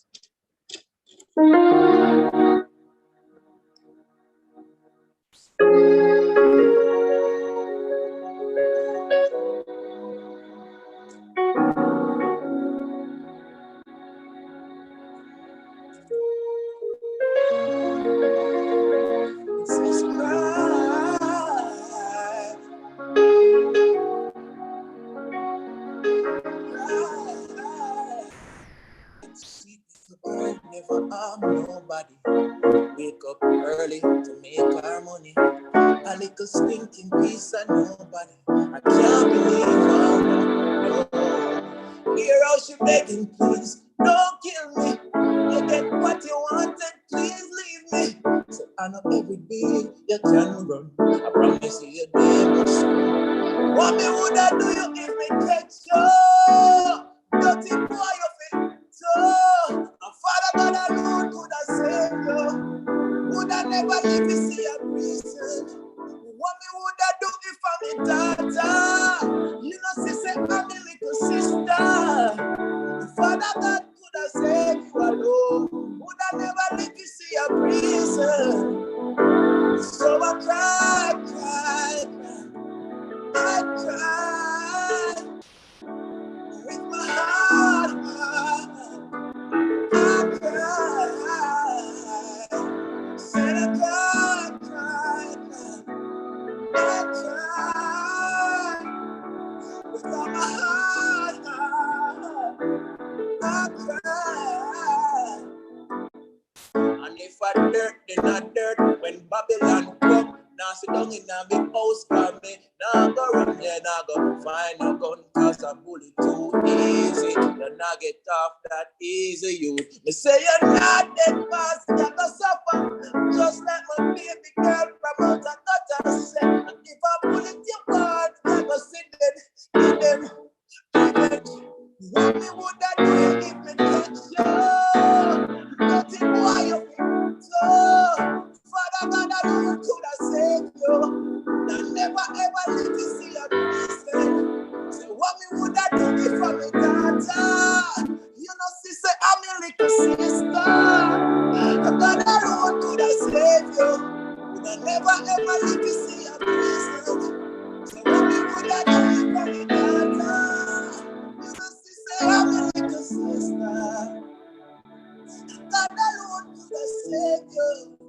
I never ever need to see a reason. So I cried,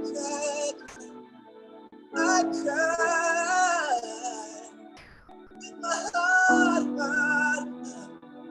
I cried.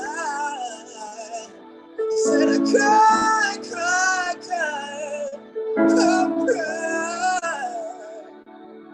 with my heart, I cried.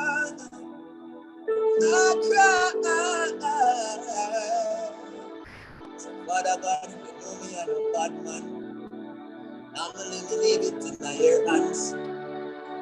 When it done is, beg forgiveness. Either way you take it, call it justice. Thank you, ladies and gentlemen, for having me. Thank you, boys and girls, big boys and girls. My name is King Dale. Keep doing what you're doing to help to eradicate crime, violence in our country. Many have been affected, and we will continue to be affected. We continue to do good work. Blessings.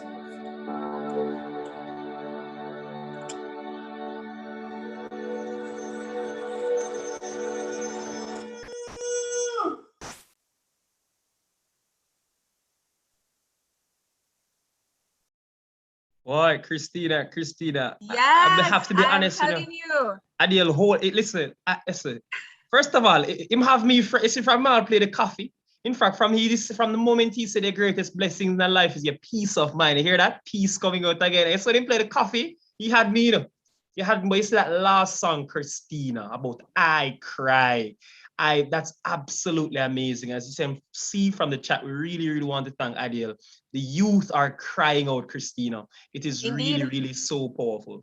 Indeed, we are. As Chantal saying, great performance. Shan saying, thanks so much for that message. Tasha K saying, wonderful. Nicholas, blessings, man. Esther is also saying blessings. And I am also saying blessings. You have blessed us this afternoon, Adiel. Yeah, I swear I would. Listen, if we have time, I'm gonna tell you encore. It's absolutely amazing. I'm saying we need to have a summit day 3 just to have all the encores. Just for performances. Absolutely. Indeed. So talking about performances, we now have our 3 teams who are about to perform for us. Right. They're gonna have their development challenge. And so we invite Karian Willis, Acting Program Coordinator for UNDP Multi-Country Office, to introduce the judging panel. Ms. Willis? Thank you so much. Good afternoon, moderators, Shamar Wedderburn and Christina Williams, participants, colleagues, members of the media, delegates, judges, of course. I'm sure everyone has been awaiting the exciting development challenge, and we ask our judges at this time to turn their camera on so that delegates can get to know them.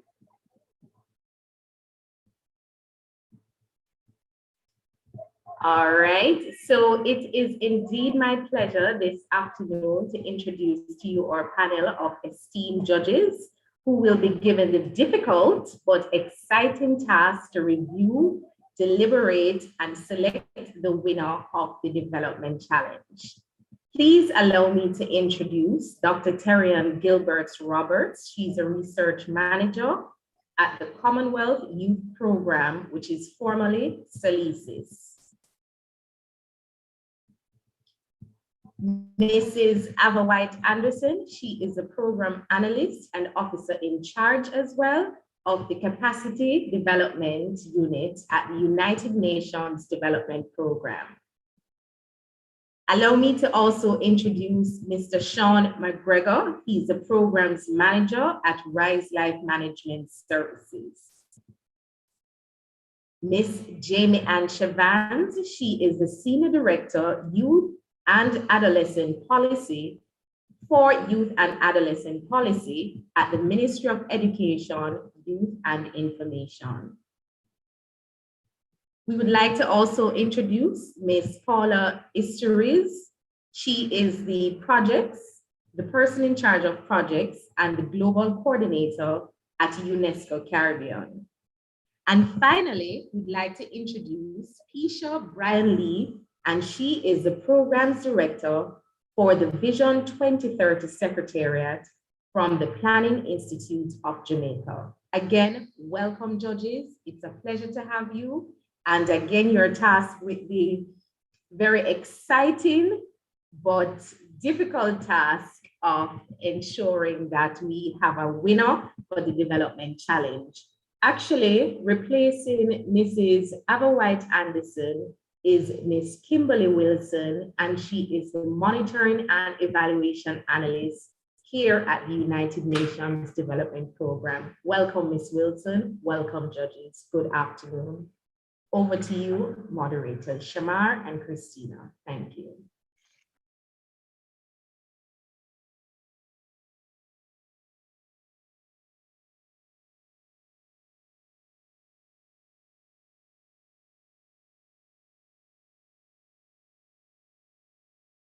We're getting there, ladies and gentlemen.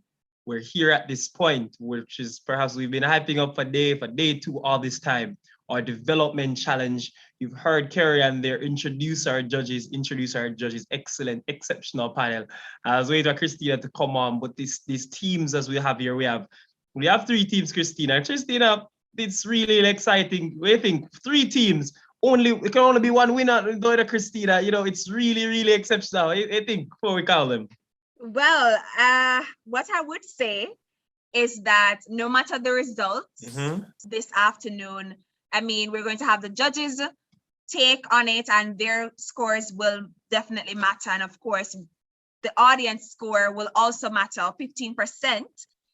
And so even though the fate will be decided by judges and by us, I would say to all the young people here, big up on yourself for getting this far, because I know there's a shortlist process, and also big up yourself for being able to conceptualize the solutions that you will be presenting in just a couple of minutes. Whatever the results are, you're all brilliant, promising young people, and who to tell, you may not win the internship, quote unquote, but you may very well hear someone say to you in your DMs, I want to actually have this project come to life.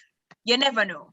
Right? And that's the reason why we're here. That's exceptionally the reason we're here. So all the best, everyone. Give it your best shot. Remember, you are innovators and change makers who are here presenting ideas. Our judges are already smiling at the opportunity I hear again. So we're just going to call their names first, Christina. Give everybody their spotlight.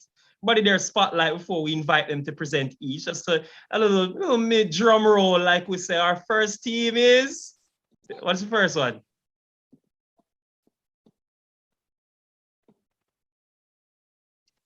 Christina's muted right here. So the first team is. I'm here. Yeah, you're muted. Tell them the first. Listen, it's anticipation.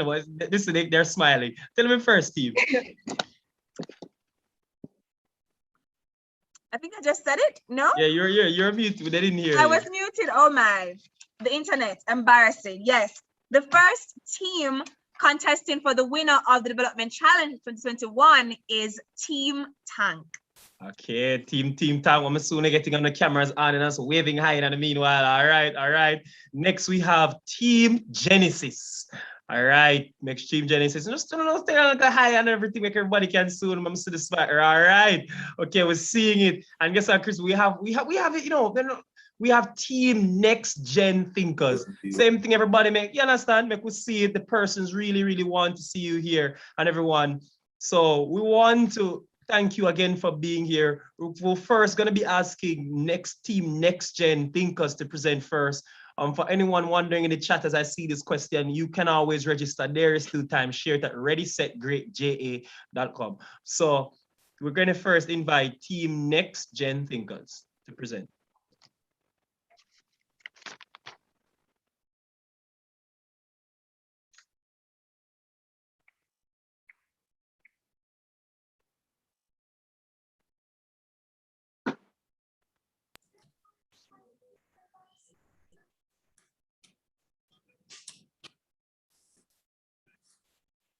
"15-year-old boy charged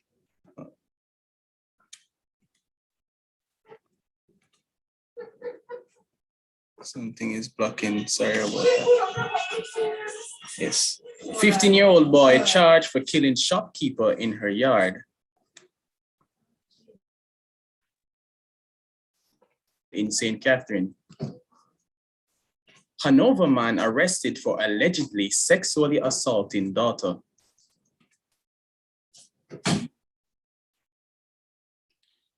Latin America and the Caribbean holds only 9% of our world's population, but yet still it accounts for 34% of total violent deaths. Next.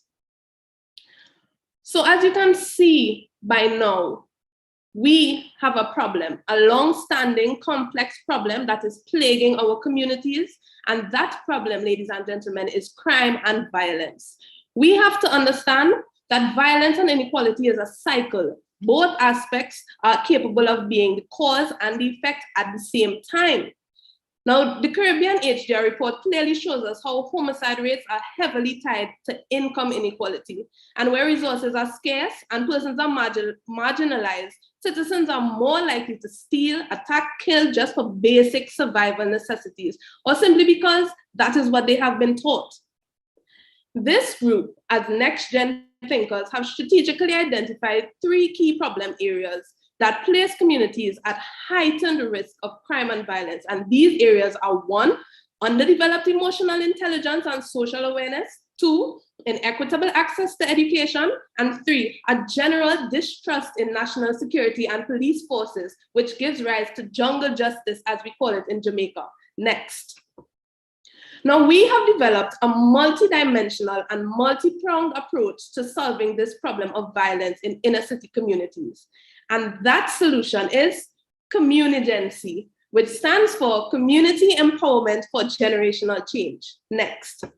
Now, because we are Next Gen Thinkers, we are focused on change that is long-lasting and far-reaching, change that will increase citizen emotional intelligence in communities, that will bridge the digital inequality gap, change that exists within national educational systems, and change that will develop the trust that citizens lack in national security. So what will Communigency entail? Next. In response to these 3 problem areas, as mentioned before, this policy will tackle, firstly, a social empowerment hub is proposed to tackle the problem of underdeveloped emotional intelligence. Now, this hub will be a virtual platform, zero-rated to ensure equitable access even in the most volatile and disadvantaged communities, that will serve as a source of emotional and psychological upliftment that so many of our societies lack. Now, these dangerously alarming rates of domestic violence and child violence that we hear all the time, it comes about because perpetrators often do not know better, because sometimes these families are broken, they are marginalized from access to resources such as therapy, lack of positive role models, or simply just knowing, guys, that it's possible to deal with these problems within the home differently from what you may have learned while growing up, which is to choose violence. And we are not going to go out there and train empowerment coaches to be part of this platform. What this platform will do is streamline and connect so many of the positive influences that we already have in Jamaica, many of which you have heard from today. We know that there are thousands of young people out there and they're making a positive change and they're doing their part to improve society, but we don't know about it, or we don't know how to reach them or how to connect with them. This hub will, as they say, kill two birds with one stone by allowing these persons to have a platform to inspire and impact and continue doing the good work that they are doing, and will also be a source of social empowerment for communities. And we believe that this program should be done in partnership with the Ministry of Health and Wellness, since it aligns with their responsibilities, along with any similarly aligned NGOs. Next. Now, our social empowerment hub will tie into what we believe every inner city community across Jamaica needs if they are going to avoid being left behind and truly get where we need to be in addressing this problem of inequitable access to education. And that is community technology banks. Now, these community tech banks would be a device loan system that will be run through community centers and allow for citizens in need to access devices using a lending system. We know that technology is the future, guys. The same way 40 or 50 years ago, we started developing libraries nationally. Times have changed, and we now need to move towards a technologically literate population. In 2020 alone, we heard the Minister of Education, Favor Williams, announce that more than 120,000 students have dropped out of the schooling system, and it is unlikely that even half of them are going to return to school even after COVID has passed. Now, what this system will do is ensure that should another pandemic or economic crisis arise, we are prepared and we are equipped, and our education will not be the sacrificial lamb once again. We believe that this system is designed to be more successful and sustainable than simply just giving out free devices, because we can't do that. We know that we don't have the resources to do that, and we recognize it. But with this system, we are more likely to get corporate and international sponsors on board, because you have one device potentially assisting dozens of students as opposed to just one student. Next. Now, the next problem that we have is jungle justice in Jamaica, and it's a real problem. The Caribbean HDR report shows that between 40 to 50% of our population in Jamaica see extra-legal violence as an acceptable way to solve their conflicts. 40 to 52%, guys, that's not a little bit, that's almost half of our population. So we need to do something about this. We need proper conflict resolution training within communities in Jamaica. We have a certain stigma that we have attached to police and national security forces, and that is why this aspect of communigency will be run in partnership with the Ministry of National Security and the Jamaica Constabulary Force, where periodical community-focused training sessions on the skills that are associated with things like mediation and negotiation will be taught in creative ways. As of 2018, Jamaica has had the highest level of intentional violence in the Caribbean. And we need to teach our citizens that, yes, we know conflicts will arise. We know that sometimes it's unavoidable, but other options exist outside of using violence.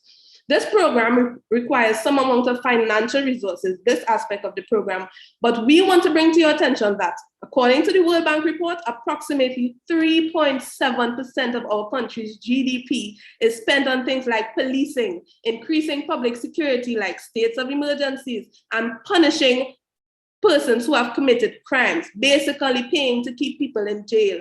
We want to stop wasting public resources on punishment and reallocate these resources to preventative-based programs, such as these conflict resolution training sessions. So we are not asking you to find new resources. We're simply asking for a reallocation of resources that already exist. Next. Now, why communigency? Because violence as a problem is multidimensional, and a blanket approach cannot work. Communigency is strategically designed to tackle multiple areas that perpetuate social violence at the very lowest level, which is within the family and community institutions.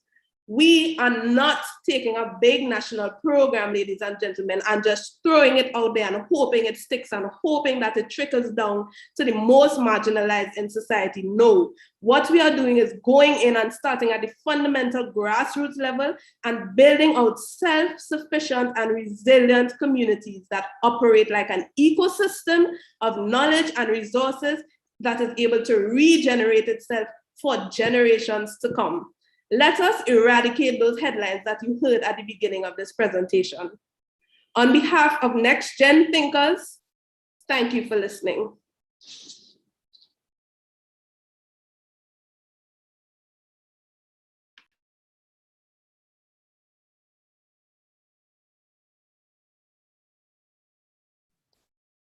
All right.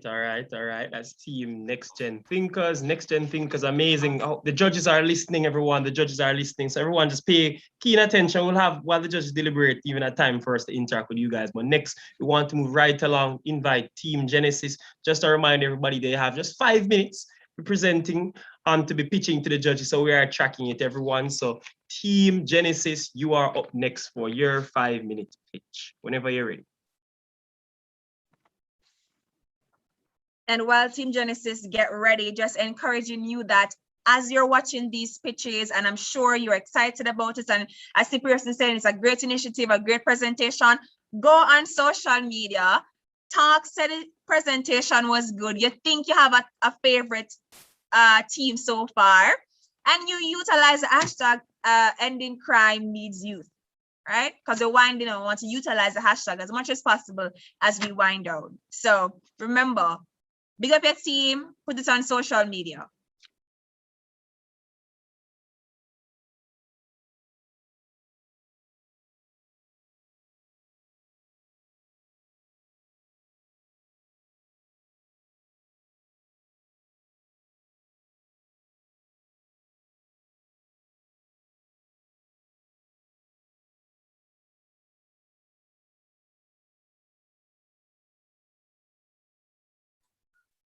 Good afternoon, everyone. Should we go ahead? Yes, whenever you're ready.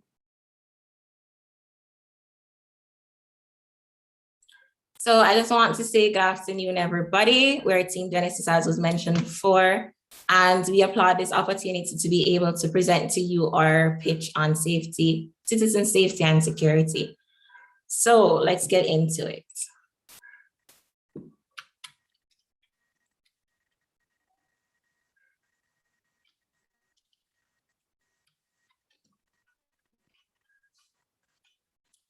All right, so firstly, I'd just like to ask everyone, what does citizen safety and security look like to you? Is it a Jamaica where we can live, work, raise families, and do business? Well, unfortunately, this vision seems to be in jeopardy because LAC, based on evidence, right, LAC accounts for 9% of the world's population, but hosts or ranks up 34% of total violent deaths.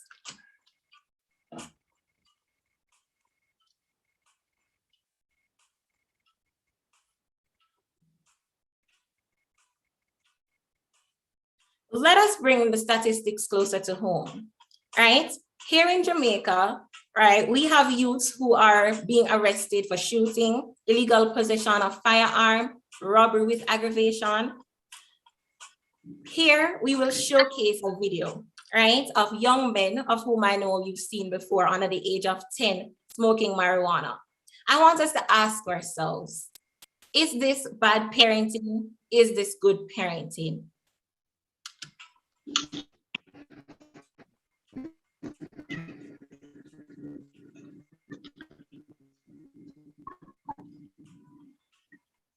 Seeing these children smoke concerns me because when we look at the larger picture, Jamaica is a traffic route for drug trade from the North America and Europe. Now, not only that, but the trade has increased and levels of corruption has caused an increase in the levels of corruption and gang violence. Now, talk to me. Would you say that the parents are doing a good job? Now, Colin et al. States that ineffective parenting is the reason why teens display a lack of self-control and aggressive attitudes. The article says that adolescents who display such behavior were very likely to engage in criminal behavior. And as such, we have heard the problem, and now what we aim to do is to target youth between 11 and 28 years so that we can target the group that is most effective. So our solution is a preventative method to crime and violence and not a curative one. We aim at engaging them from an early age, bending the tree from its young. So our solution that we're proposing is called TRIBE, which stands for the Total Reboot Initiative Through Education. The first step in TRIBE, right, the TRIBE initiative will begin in the high school. So we propose incorporating this into the parenting education program into civics and HFLE, as we are unaware or we have not seen where the curriculum covers extensively this topic. We believe that it's important to start teaching youths who will be next generation parents how to parent, because at the end of the day, this is the primary unit of any society. We learn about all other things except how to parent. Why not start now? I want you to meet Emily. She's 12 years old and she's currently in high school, and her high school is able to offer her education pertaining to parenting education. So she is learning how to be an effective parent. Our next step is a maternal school. Now, the maternal school already has parent education incorporated in the curriculum. But what we want to do is to allow this organization to recognize that this parenting program is a part of a crime fighting plan. And as such, it would be highly unlikely for them to remove it from the curriculum. So that students like Emily can benefit from this program. Now, fast forward, Emily's pregnant and she's able to actually participate in what we call the maternal clinic workshop. This is where hours that have been previously spent at clinics in lines, waiting, can actually be maximized or used in order to give education that can be used effectively to monitor or to pass on information how it is that parents parent, right? So instead of sitting down waiting for hours in areas basically doing nothing, sometimes you could be gaining information or educating young mothers, young fathers on how it is that you should basically, well, not tell you how to parent, but to give an understanding of what it means to parent effectively. So if a child comes up in an issue or have trouble, we won't be verbally abusing them, telling them, oh, you favor your old papa, or we're not going to be prone to just come and hit or express anger, but we'll be able to channel back and say, all right, I was taught that I'm supposed to be emotionally intelligent, and this is what is required of me, and I am able to properly discipline the child in a way that they are able to understand cause and effect in the long run. Now, the final is the parent support group. Now, NPC has a program where they have an initiative where they educate all parents that are already out there about parenting and all of that stuff. But what we aim to do is to market this initiative, get it into community like so that they can benefit from the education even after having a child. So right, so what are the objectives of TRIBE? So we aim that after 10 to 15 years, parents should have the knowledge and understanding to basically exhibit better parenting skills, right? We'll see a reduction in crime, as we believe that parenting is the primary cause of crime and violence, and the secondary issues would have subsided. Now we'll also have functioning youths in society where they'll be able to actualize their potentials. Now, persons might argue that the real issue to crime and violence or cause of crime and violence is inequality, lack of opportunity, poor justice system, or indirectly the culture because of the music and or practices, or it could be poverty or simply a lack of trust in the government. However, we say to you that all of this can be dealt with if we focus at the root problem. Now, TRY is basically a sustainable preventative measure. So we are preventing it ever happening in the first place. We are also aiming at looking at the primary unit of society. We cater to both youths and parents. Therefore, it's multi-pronged. We're not just isolating a separate entity, but we're looking at the entire thing. This is saying that TRY attacks the issue from multiple angles. All right, time. You guys are just over a little bit, so we'll have to stop you guys there. But the judges are noting. Thank you for pitching to us, team. But as they're trying to say, they want to focus on what's the root issue and ensuring that we are focusing on the right thing. But we have another team that we have, so we're gonna thank Team Genesis for their presentation so far. Just to remind you of your time. And Team Tank, you're gonna be next. But once more, thank you, Miss Akisa Walker and Connie Jones, for your presentation. We're really appreciative. And I'm sure as I'm seeing the chat saying great initiative, awesome job. We absolutely love it. And so all the best for you guys and hope you're successful. Christina, you have anything on them? No, not at all. I mean, as I think everyone here in the chat is saying what needs to be said, that it was an awesome job, great initiative, very promising. So I am so happy I am just a moderator and not a judge, because this task, right? I'm not up for it at all. Pose me, I would just fund all of them and give them all, give it to all of them. But okay, we're going into our next team now, Christina. Listen, competition had some, so come on, Team Tank, whenever you're ready. All right, thank you guys. I'm just checking before we start so you guys see our presentation on the point. Yes, we're seeing it. Awesome. So we're Team And you Tank. guys can hear us, right? All right, so we're about to start right now. According to the United Nations Office on Drugs and Crime 2021, an estimated 2.5 million people are in forced labor at any given time as a result of trafficking, of which 10% are in Latin America and the Caribbean. The majority of trafficking victims are between 18 and 24 years of age. An estimated 1.2 million children are trafficked each year, and 43% of victims are used for forced commercial sexual exploitation, of whom 98% are women and girls. Now, the Human Development Report 2021 further revealed that there were close to 2 million children in the region who were victims of sexual exploitation, and that children accounted for 48% of the victims of human trafficking in Central America and the Caribbean, compared with the worldwide percentage of 34%. It was also stated in a report that was given by the National Task Force Against Trafficking in Persons in 2019 that human trafficking is known to be the most underreported crime in the world, and that hundreds of Jamaicans are estimated to be or have been victims of human trafficking. Certainly, this is cause for concern. Team Tank recognizes that such real-world problems require real-world innovative solutions. So today, we're going to talk about ICT and sex. But it's not what you're thinking.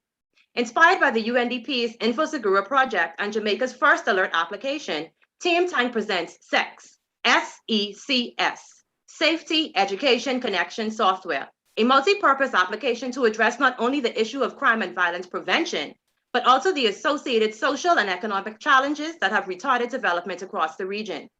While no form of crime or violence is acceptable, today we focus on the issue of human trafficking as a means of helping to contextualize the vision of sex and its effectiveness towards the achievement of SDG 16 and citizen security. The app brings security, education, emergency service, alerts, employment advertisements, and job opportunity vetting to the palm of your hands. Its target audience are youth and young adults, and a multi-user option is available for parents and families. Parents will be able to create a family profile within the app that uses your children's smart device to keep track of their whereabouts. This, in collaboration with the transport authorities, will utilize a transport ID card with a QR code, which will automatically upload the name and the photo of the motorist. App notifications of all the crime hotspots nearby based on an individual's location, thus imploring them to be vigilant and to avoid them altogether. Now, all users of the app will be notified of the nearest security force locations and justice of the peace's homes or offices. There will be an SOS feature within the app that allows a person to use a voice activation to make a recording through a safe word. Recording will be automatically logged into the person's account for law enforcement officers to use as evidence and leads, notifying also other users of the whereabouts and the fact that they are in trouble. In response to COVID-19 and the subsequent restrictions, many youths are at home vulnerable to abuse, particularly sexual exploitation.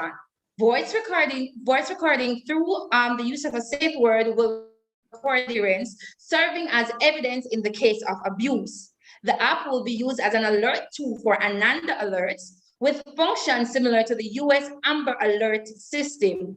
It would facilitate the dissemination of police force alerts and crime safety tips, thereby supporting positive community stakeholder relationships and policing programs. This app will link to our in-country labor agency databases for verification of job opportunities, especially overseas employment. And once all is checked, all users will receive a notification of the status of that ad. Okay, so seeing all that, you guys also wondering, how are we going to implement this? It's simple. We're going to have 5 phases of implementation, which will span around 6 months. First phase is the conceptualization phase. And although the idea is already conceptualized, we have to realize this is a project. So we have to have key stakeholders such as the UNDP to critique the idea some more and recommend changes if possible. The second step is the developmental stage, and we're going to identify additional key stakeholders based off phase 1. The second step in phase 2 is to contact key stakeholders. Key stakeholders are going to be persons like the Ministry of National Security, telecoms community, companies, because safety is not just for those who can afford it. UTech staff, now media houses, as well as other stakeholders identified above. Second step, we're going to development of the application. The fourth step, development of promotional strategies. The third phase is simple. We have to implement it, but in a prototype, because we have to test to see that application is actually doing what it's supposed to do. The fourth step, we're going to roll it out on a grand scale. And the final phase is simple, program evaluation, because you have to test that the stakeholders are happy and that the app is actually doing what it's supposed to do. And Team Tank just want to remind you guys this, safety is not just for those who can afford it, because seeing that the app will be 0 rated, everyone can access it. And with that, Team Tank, thanks you guys for listening.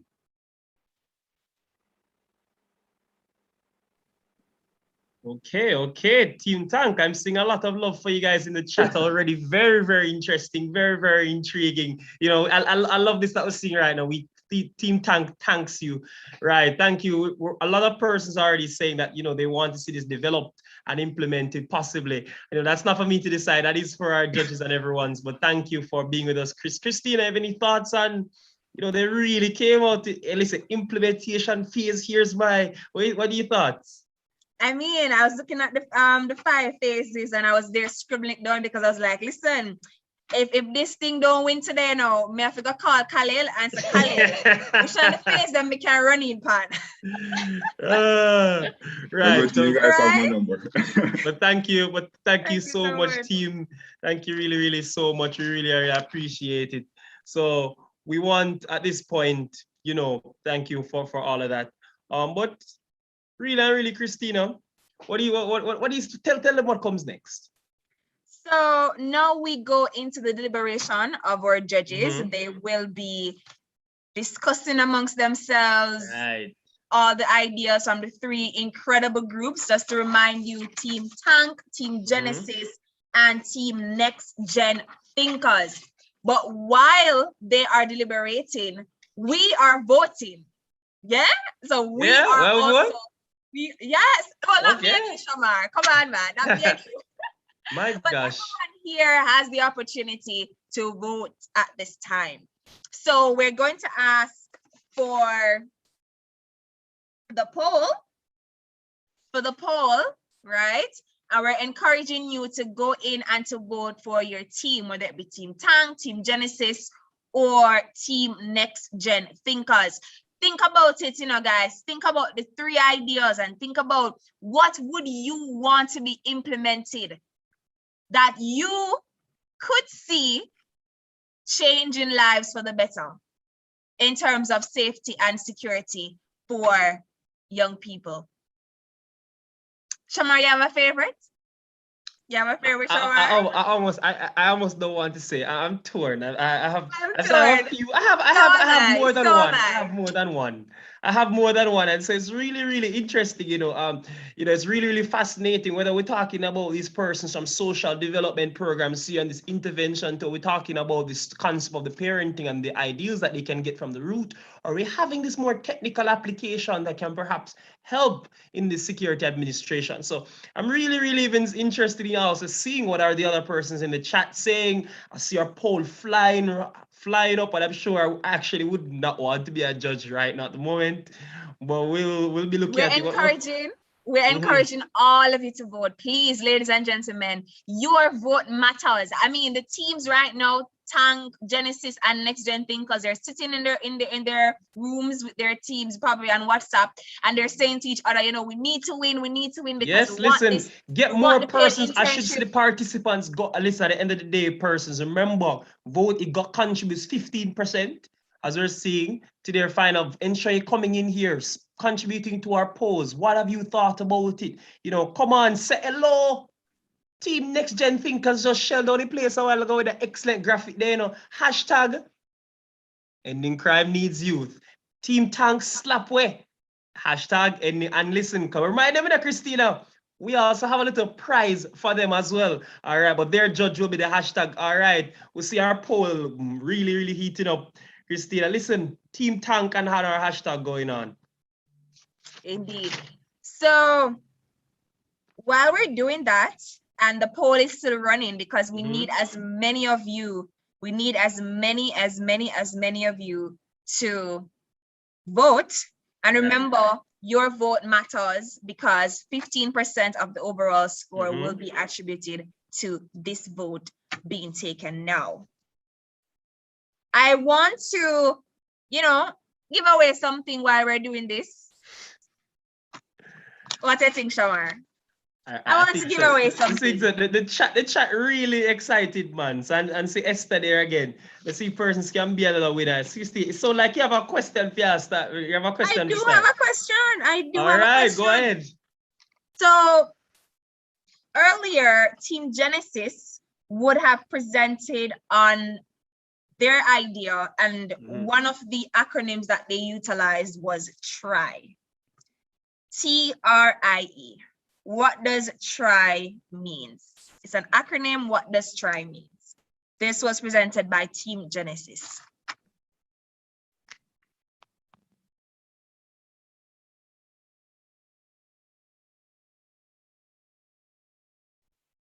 Persons loved it so much, they're still talking about the other presenters. I see it. They let them forget about the forgot about. All right, we're seeing some responses coming in now. Right, I see that Fiona, she was the first one to respond. Total Reboot Initiative through education.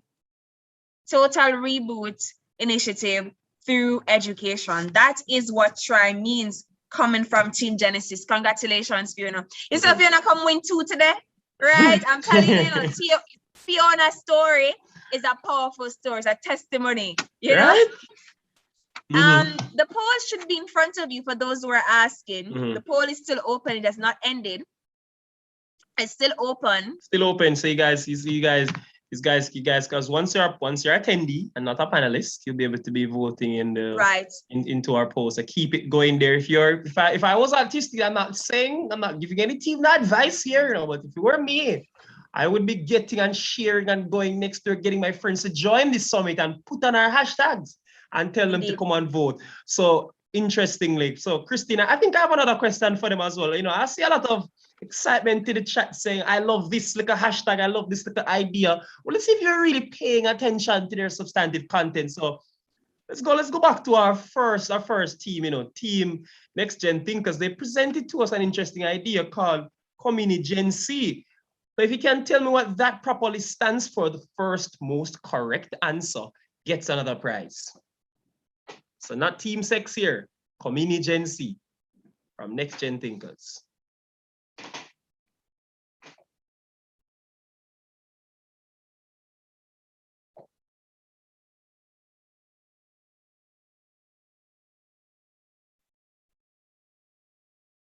One button number.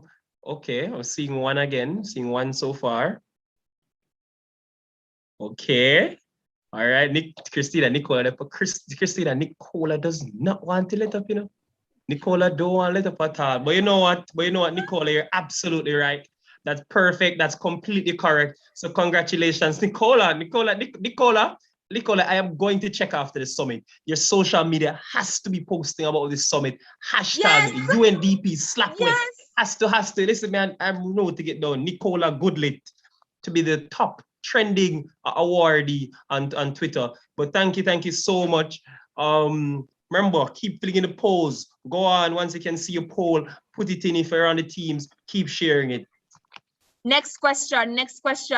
We have about just a few minutes left, about 2 minutes or so left with the poll opened. Next question is, name me any one of the individuals on the erudite panel of judges. Anyone of those individuals.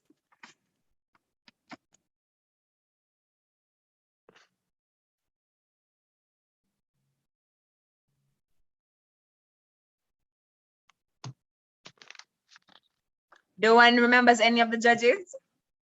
I'm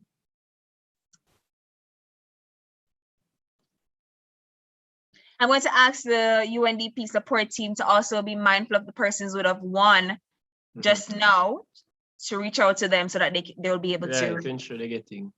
They get their prizes. The judge is going to deliberate and everybody forget. I see. Who's the first person who gave a name? You need a full name, you know. So Sean says Paula Istubri. Did I pronounce it right, Shamar? I think Sean perhaps has the, guys remember it's a proper correct spelling for the names. Oh, we're going to press the correct but one. I think, to be honest with you, I never saw that in the instruction. I am a legal student, you know, and in the and so are you, Shamar. And in the contract, we never said, when I gave the instructions, I never said, you know, it's supposed to be spelled correctly. I left off that part. All right. Congratulations, Sean. I think I had to give Sean it. I didn't know who was right behind it. From UNESCO. You see who was that next name? Listen, Nicola. I know, right? Underneath Sean's response to that. Nicola wants to come and be a panelist here to come present because it's really, really fun. I'm sure you have excellent ideas. We're gonna have to bring Nicola next year's summit to have her some special thing in the event. She just can't come as an attendee, I tell you. All right, congratulations, Sean Ellis, and the UNDP team will be in contact with you for you to claim your prize. And before that, I believe it was Fiona who would have won the other prize, right, as well as Nicola. So, okay, so we're going to close our, we have over 70% of individuals here would have responded to the polls. I think that's a fair point where we can now close the poll. We can now close the poll at this time. We're not going to share results because we wouldn't want this to in any way, shape, or form influence the decision that is being made by the judges. So we won't share the results. We may share the results later when we are announcing the winners. So if it's possible for you to keep the poll results till then, tech support team will. That means you have to stay with us as well, guys. Stay with us as we just a bit longer as we hear. We have a lot more excitement coming for you. as we announced, as again for real, that there are prizes, there are more things coming up. So stick with us, and thanks for being here so far. And congrats to everyone who's won a prize, remembered, stuck, cheered on your team. And Christina, we can't end this segment without saying, listen, Team Genesis, Team Next Gen Thinkers, Team Tank, big up yourself, all your team members, excellent presentations, excellent videos. And as Christina said, listen, this is not just about, being the winner. We have exceptional stakeholders, persons who just might say, hey, it's that social entrepreneurial hub. Come, I might have a community I want that to be launched in. So congratulations, everyone. But Christina, we have a little lovely section coming up that we want to engage the people with while judges are deliberating. Tell them about one of the first things that we'll be doing. So the first thing that we want to do with you, and this part is a little bit more sober, a little bit more serious, because we don't want to leave today, despite all the excitement and the fun and the surprises and the edutainment, we want to ensure that we leave here with a call to action. Definitely. As I said before, this summit is not just about the speeches and the presentations, also about the action that is necessary post the summit. Not a movement, not a moment, it's a movement. So we're now at the point where we launch our call to action, which is a compiled call to action from all the different presentations from yesterday to now. And the team from UNDP will be launching that at this point. And we're asking you to vote on the call to action, because we can't say that this is the call to action. Shamar and I, as the moderator, can't say that. The speakers by themselves can't say that. The dignitaries and the UNDP team by themselves can't say that. We need you, the delegates, youth, Y-O-U-T-H, youth, because ending crime needs youth. We need you to vote on the call to action. So please, we're asking the team, you will see the opportunities to vote. And we want as well in this moment that you're facilitating a kind of conversation here for you guys even before you vote. If you have a concern and say, hey, this is really, really cool and interesting, I like this idea, this is the moment where, if you want to have your hands raised and your mic is open and you can facilitate the conversation to be speaking just about the full draft that you guys are going to be seeing. So now is the moment. So if you're Nicole and you win about 4 prizes so far, here is where if perhaps you want to contribute to the conversation about our call to action, you can at any point.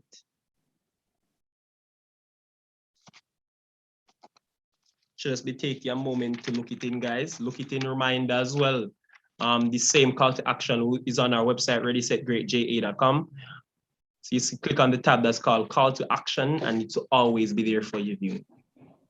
All right, so the call to action is going across. So firstly, we're seeing where we need more structured and consistent support. I will not read it verbatim, just to be clear. I will just be highlighting the important parts of it. You can see it on the screen, you can read it for yourself, and once again, you can read it on the Ready Set Great JA website.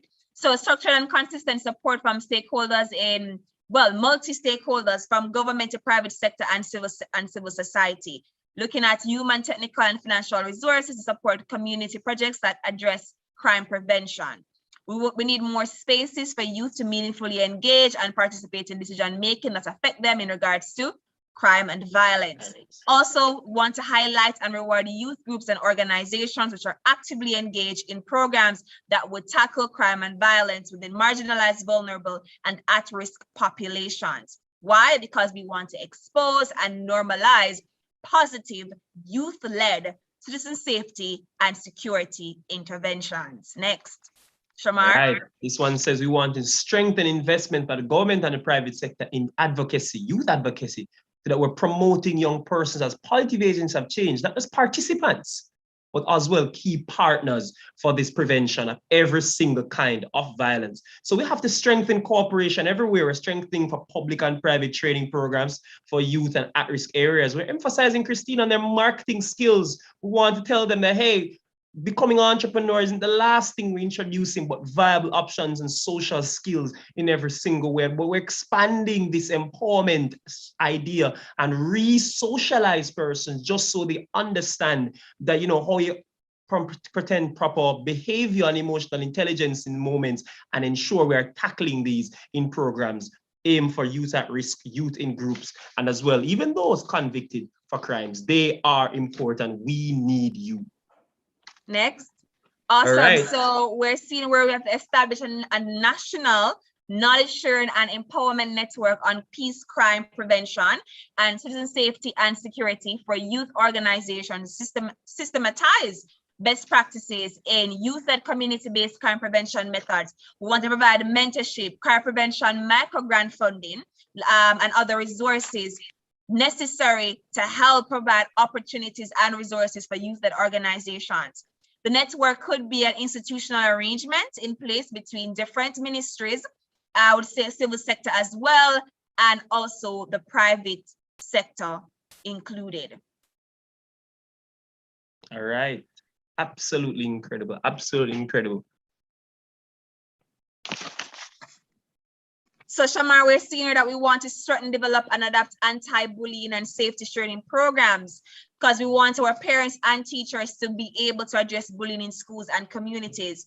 We want to also strengthen and promote youth entrepreneurship as a viable career option, not a last resort, and to strengthen youth entrepreneurship education in the school curricula and relevant clubs and societies. Right, we're saying that we want an expansion of this, what we'd like to call an incubator for young entrepreneurs who are interested in their own business. What this does is provide this kind of support, Christina, for these persons to establish and ensure they're having their entry into the markets. All right, next. Right, we're ensuring and engaging the youth at risk in fostering, as we say, their entrepreneurship skills and ideas that address the community problems with viable businesses, and as well issues that social entrepreneurs face, and to ensure there are solutions. We're going to ensure there's increased access to financing for micro business startups that are led by youth in high-risk communities. We know we're not simply saying start a business, but we're going to provide you with the avenue. We want the government and private sector investments to continue in youth advocacy, because this promotes the role of young people, not as participants, Christina, not as participants, Nicola, but positive agents of change and key partners. All right, next. All right, and that's it. So at this time, we love it so much. we're opening up the floor. We're opening up the floor for persons to, you can either put it in the chat or you can raise your hand and we will allow your mics to be unmuted, and you can give us your comments on the different sections of the call to action, or you can also, if there's something that you feel is missing, you can also make it known here, because this summit is not oh, you just came and attended and that's it. Your voice also matters as well. So if there's something you want to comment on or you want to add, think something needs to be added, please. Junior hand is raised. Someone have his mic unmuted.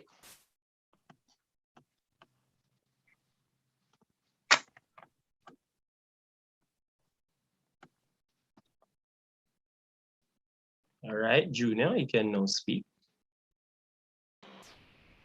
Hi, good evening. Are you hearing me? Yes. We're hearing you. Yes. So in regards to the point that was brought up about incorporating entrepreneurship into the curriculum, to ensure that students are well equipped and have the mindset to manage a business, I believe it's a good point that was raised, and it's something that it's real and something that we need to enforce more within our school system, as opposed to traditional way of life that we're accustomed to. And I believe that's a good initiative, and I see it going up our way. Okay, really. So Christina, he's really in favor of that idea and ensuring the entrepreneurship idea, Christina, very crucial. I see two more persons are coming with their hands up. I'm going to go to Sean Ellis first. So Sean, anytime you're ready to come on, give your comment. Productive evening, one and all, our protocol observed. Yes, it is good to inject entrepreneurship into the curriculum vitals, but also the thing that mostly that affects or add to the crime is the generational chain link. It's like, for instance, my daddy do this here, and if we not follow this, we're not gonna reach nowhere. So we need to also start from the root to eliminate and eradicate the generational gap and to rebuild it and restructure it and give them a better and a different mindset going forward. All right. Excellent contribution. Christina, you raised an interesting point there. Oh, he's not finished. Continue. If I did cling to the generational mindset, I would not be where I am today. Okay. I am a testimony of the largest youth organization within Jamaica. My determination to make and to build a better Jamaica for youth come after me. I have made my effort to go places and to make it be known that we are young, we are strong, and we can do all things as a team, because united we stand and divided we fall. Thank you very much. All right. Thank you. So Christina, you raised an interesting point there, you know, that it's like at the end of the day, that's really, really important that we address this generational idea, which is perhaps at the root of things. So that's really, really crucial. I'm going to take Kenika's point though. Kenika, anytime you're ready to, you know, we can allow it to speak now.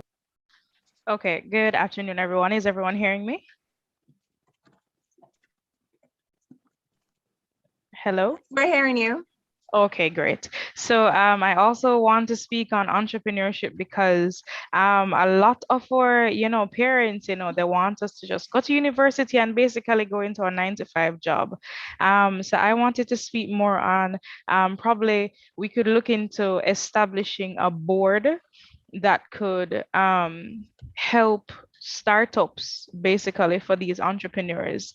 So I'm not sure if something is there already, but seeing that, lots of young people, we are creative, we are very innovative, and we also do need accountability. So we have a lot of ideas, right? But can we really manage the ins and outs of what a business really looks like? So I think in pushing us forward where that is concerned, we definitely need an organization or a board, that can, probably help to guide a cohort, probably will have some in all parishes, as well as, a funding arm that could help to start up some of these businesses, once our young entrepreneurs or our youths, present their pitch based on their business idea.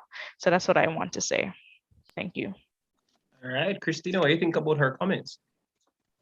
I agree with what she's saying, and I think it's not just about, for me, it's not just about integrating entrepreneurship in curriculum, etc. Right. I think we also have to go back a little bit more and think about how is it that we have socialized our children, how we view certain industries. I mean, for example, when we talk about interventions in rural communities, everybody always talking about, yeah, man, so you should pick them about agriculture.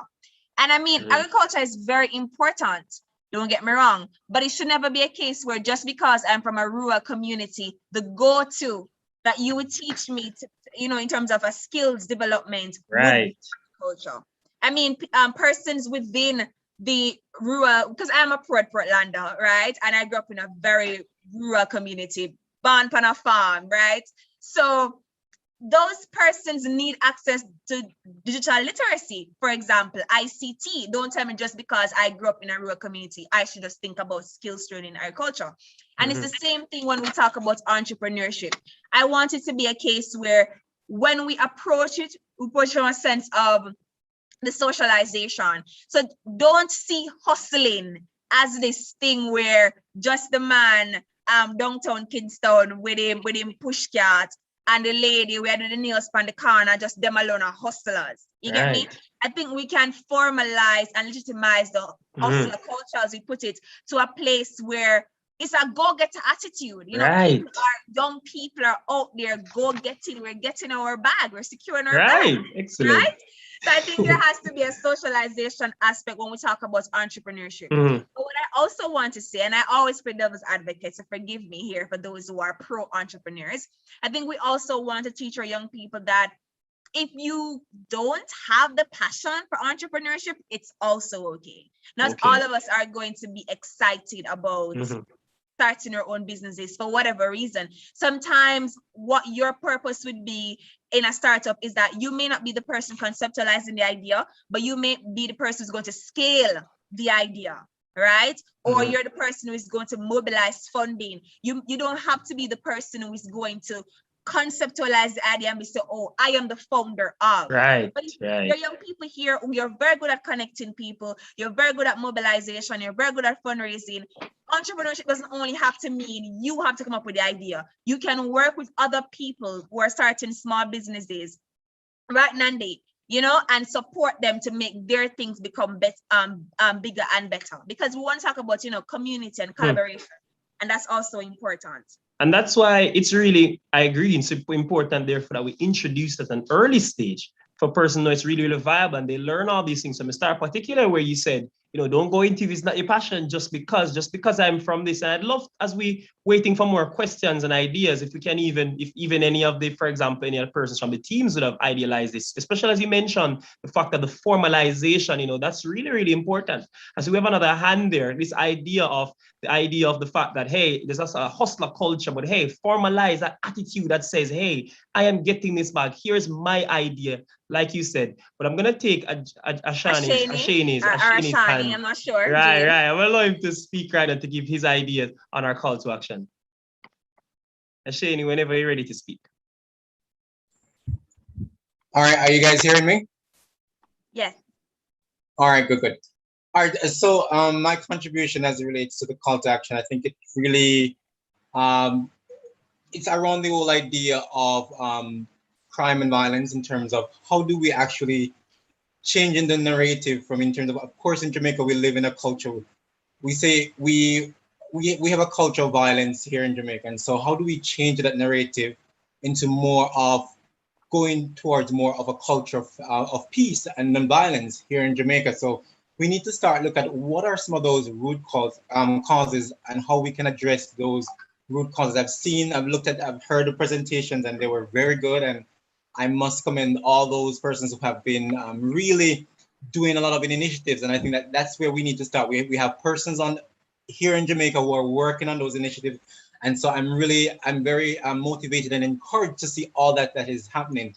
But also with all that we're doing, I think we need to take more of a strategic approach in terms of how do we collaborate to make sure that these organizations work together to make sure that it is effective in terms of how do you in putting together addressing some of these issues, because of course many of the things that the problems that we face here in Jamaica, they are really structural and cultural in nature. And so how do we address those structural violence and cultural aspect that really affects development of the crime and the violence that we see every single day? And so in order for us to address these things, we need to really be strategic about organizing and collaborating across with the government, public sector, private sector, and working together to ensure that the programs are effective and they're reaching one community at a time. Because I know that we tend to focus a lot on the inner city communities,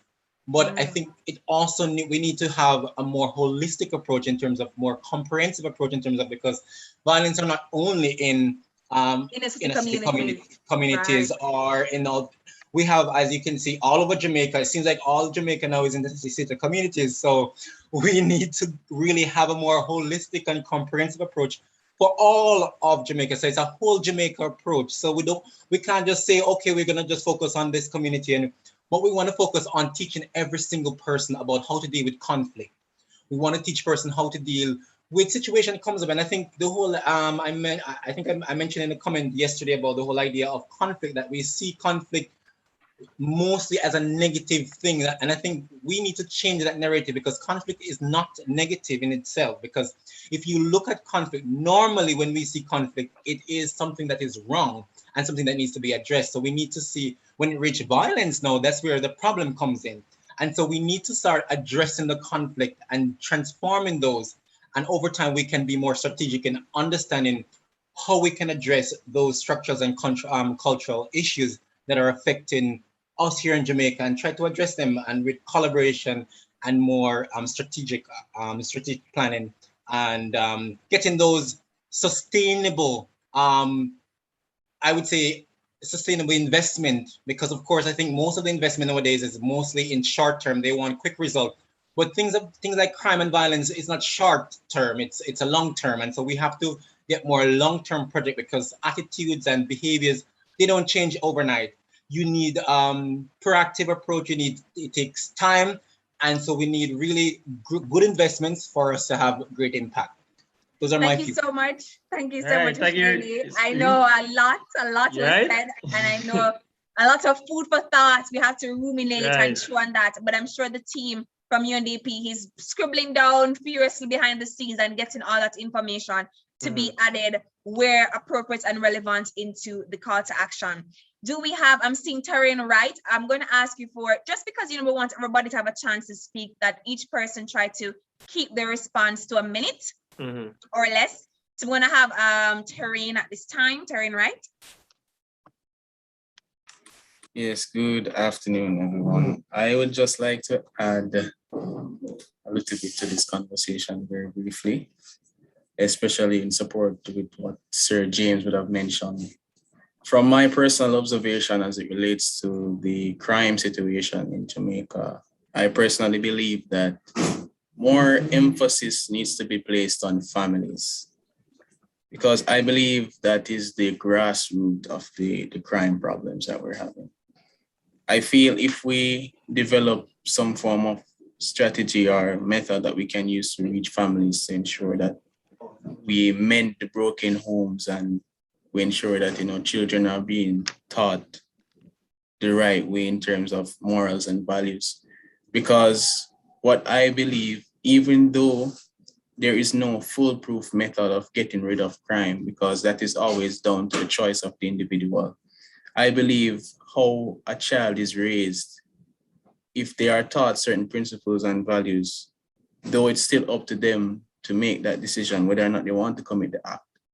I guess it somewhat makes it more difficult because of the foundation they would have had in order to choose that life of crime, so to speak. So if we do more intervention in the families and the communities as a whole, then I believe that over time you could start to see change taking place. But it's really, it's really an issue that starts with the family as one of the primary social institutions. Thank you for the opportunity. All right, Christina, we kind of saw an idea from one of the teams, I believe it was Genesis, who are concepting the idea of the family and the parenting, that there's a socializing aspect that starts at the root. So that's an interesting perspective that I know mentioning in our call to action. So let's see if we have anyone have any more contributions, either in the chat, if you perhaps want to, or you're raising your hand. I see Sean Ellis is in the chat saying, and not only homes, but the wider environment, because it's all a chain link that connects and affects, everywhere you go. And a child, not only Christina, a parent can do all the parenting at home, but when he leaves the house that day, he has to make a lot of decisions in those period of hours. There are a lot of things that are affecting that person. So all different aspects of socialization for them. We want to, right? I would say. So I'm going to ask Jairus at this time to launch the vote. So persons will be able to vote on the call to action. I don't see any more questions here. Comments are coming, but they're coming in the chat, which we will still relay. But I'm just going to ask you to go on and to vote for the call to action. Right, as delegates for our incredible summit, we want everyone to vote that this honorable call to action be carried forward. I see someone said, I love how Sonia says, I love how the men are participating and contributing. I love it too.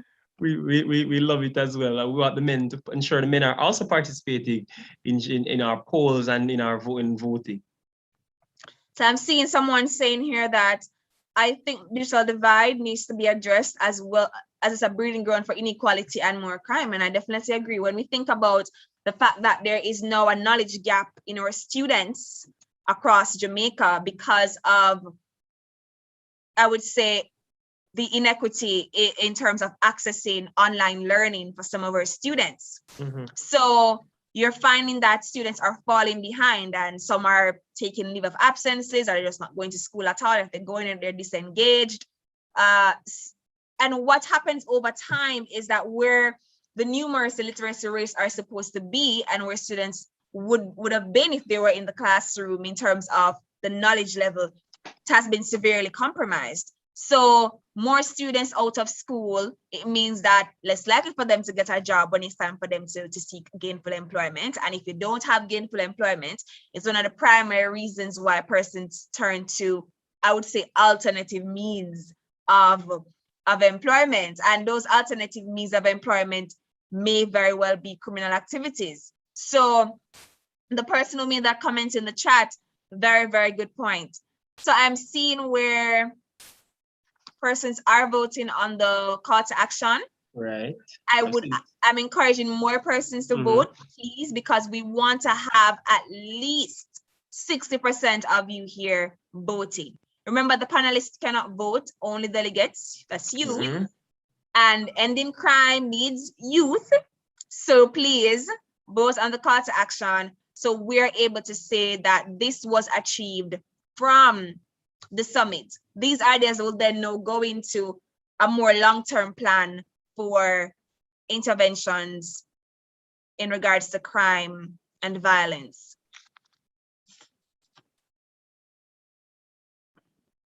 So I'm seeing we're at 57%. We just need a few more percent to get at least 60.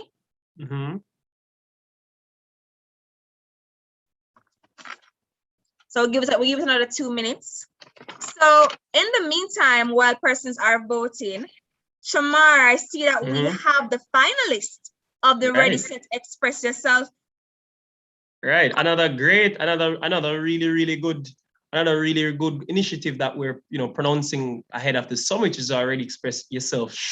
Again, Christina, there's been so many showcases today, and we're really pleased as we're kind of seeing this talent from our young person. So we have some little top 3 finalists here, right? And so we're gonna get into it right after persons finish voting, and we can declare our call to action officially declared. I see we're still rising. We're over ours, but persons are still coming in to vote right now. I see we're currently, Christina, we're at our 65%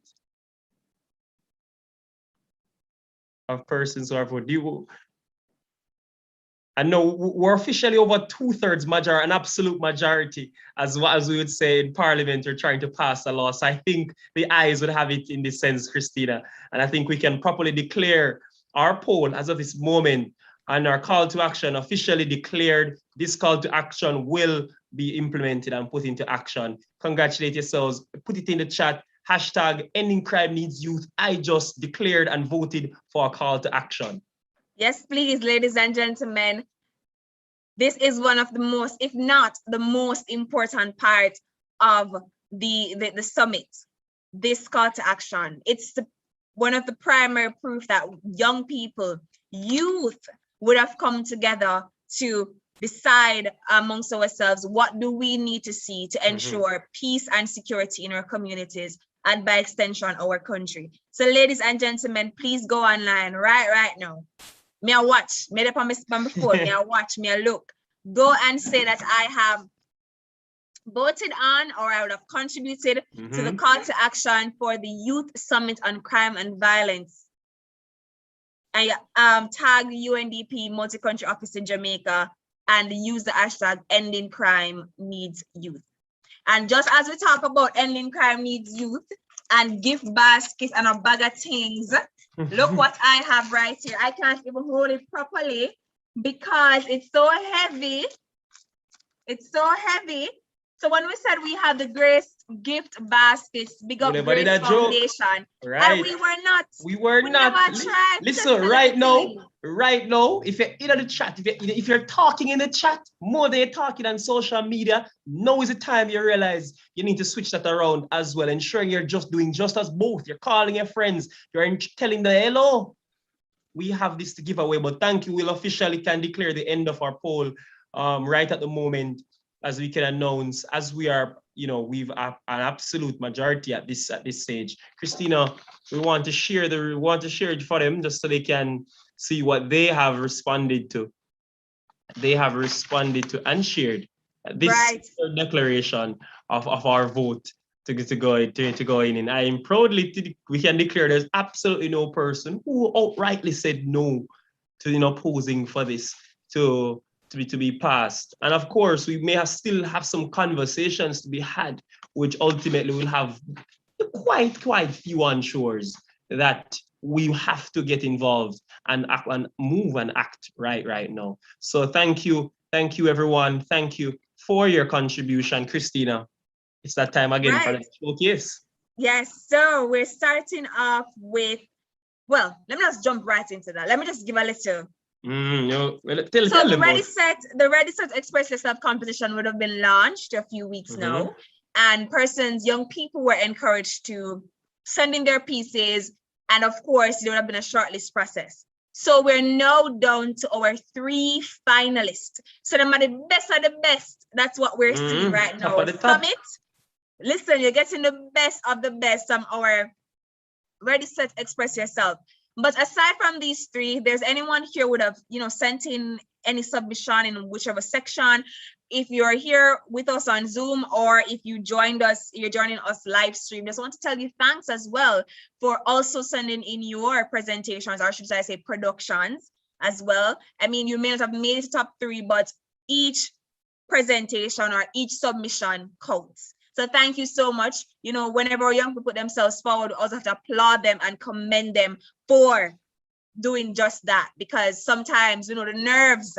I know for one, I can't do nothing about showcase. The only thing I can do is talk. That's why I'm here moderating. Can't do no performance.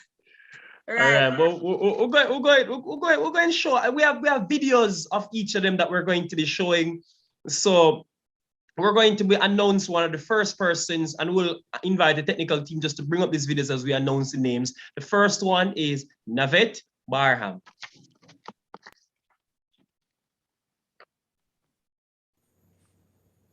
More bloodletting in the Kingston Western Police Division. 5 persons have been killed in less than 24 hours. Most are believed to be reprisal killings. Peace, peace, a 5-letter word where hard to come by. The world corrupt, full of violence and crime. Young youths, listen, look on the brighter side, we can stop it. We have to turn our mind structure, our focus to a peaceful time. Engage us in criminal activity. You might have a friend where probably a thief, encourage him, tell him, say, my friend, don't do it. We have a way out of this, not from stealing. Let's not lie, we know the man them where you walk a gun down innocent children. No bother keep it to yourself. Instead, send anonymous tips to the police. No worry yourself, them no for be discreet, nobody nah for no say you will come from, and just like that we lock up criminal young youths. Listen, peace, peace, a 5-letter word we can come by. Stop violence and crime. I remember a Jamaica.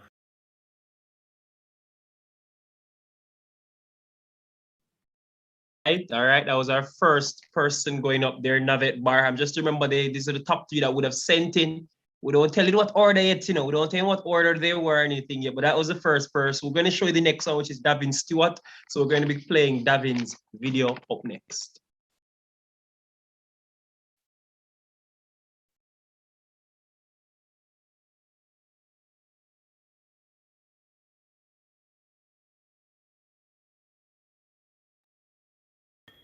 I remember a Jamaica where people were free. I can barely believe the things I now see. Now even the girls have grills on the door. Is this still Jamaica land we love anymore? Like crime rate, the crime rate is climbing high. So many innocent continue to die.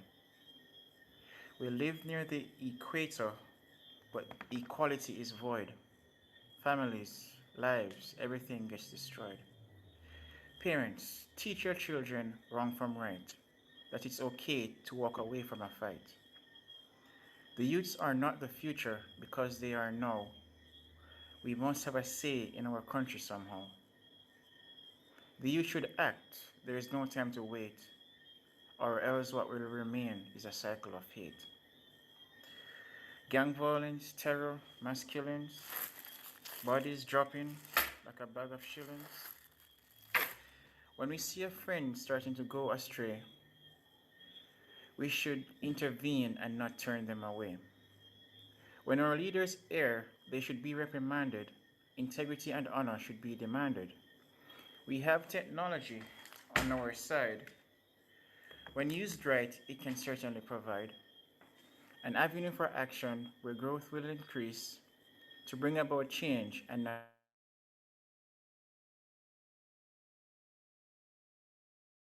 Wow, creative, creative, creative. Persons loving it so the far. biggest producer of change is education, which will help the world and further build the nation. All I am saying is to have a heart. The person in the mirror is where we should start. Okay, lovely, lovely, lovely, lovely one. Persons loving that one, full of creativity. And then final person is Tanea Briscoe. And you'll be seeing her video next.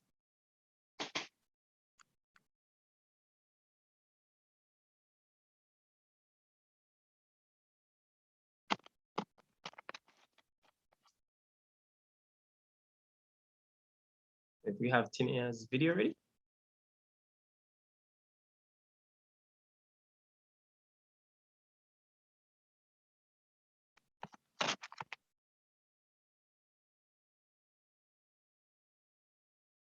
Or just while that comes up, Christina, while they're taking, what do you think of these tour things so far? We're seeing in the chat persons are saying, you know, wow, wow, wow. If it's from whether it's a dub piece to a poem and the expression, we're seeing definitely remember we told them, you know, these are the best of the best.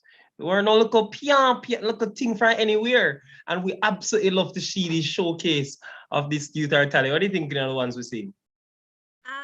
Of course, Jamaican talent, of course. I mean, talent in our blood, of course. But commendations to Navet Barham and Devin Stewart. As I said before, it's not in any particular order. We have not yet announced the winner as yet. So they're both persons, and when Tinea joins us with her video, Tinea Briscoe, none of them know if they're winning yet or whatever the results are, but all three are winners, and all three have really done well in terms of showcasing the message about needing safer communities, but through, I would say, creative means. I think Tinea's video is now ready. Crime and violence. What exactly it is? Not only the killing of innocent people, but the raping and assault of the adolescent youths. What can we do? All from the ancient days to now. You can help too. How do we sit and allow this to happen? Screaming of babies, the crying of the young ones being threatened, elderly being killed innocently, neighbors turn against each other. What must we do? We can't sit here and let this take over.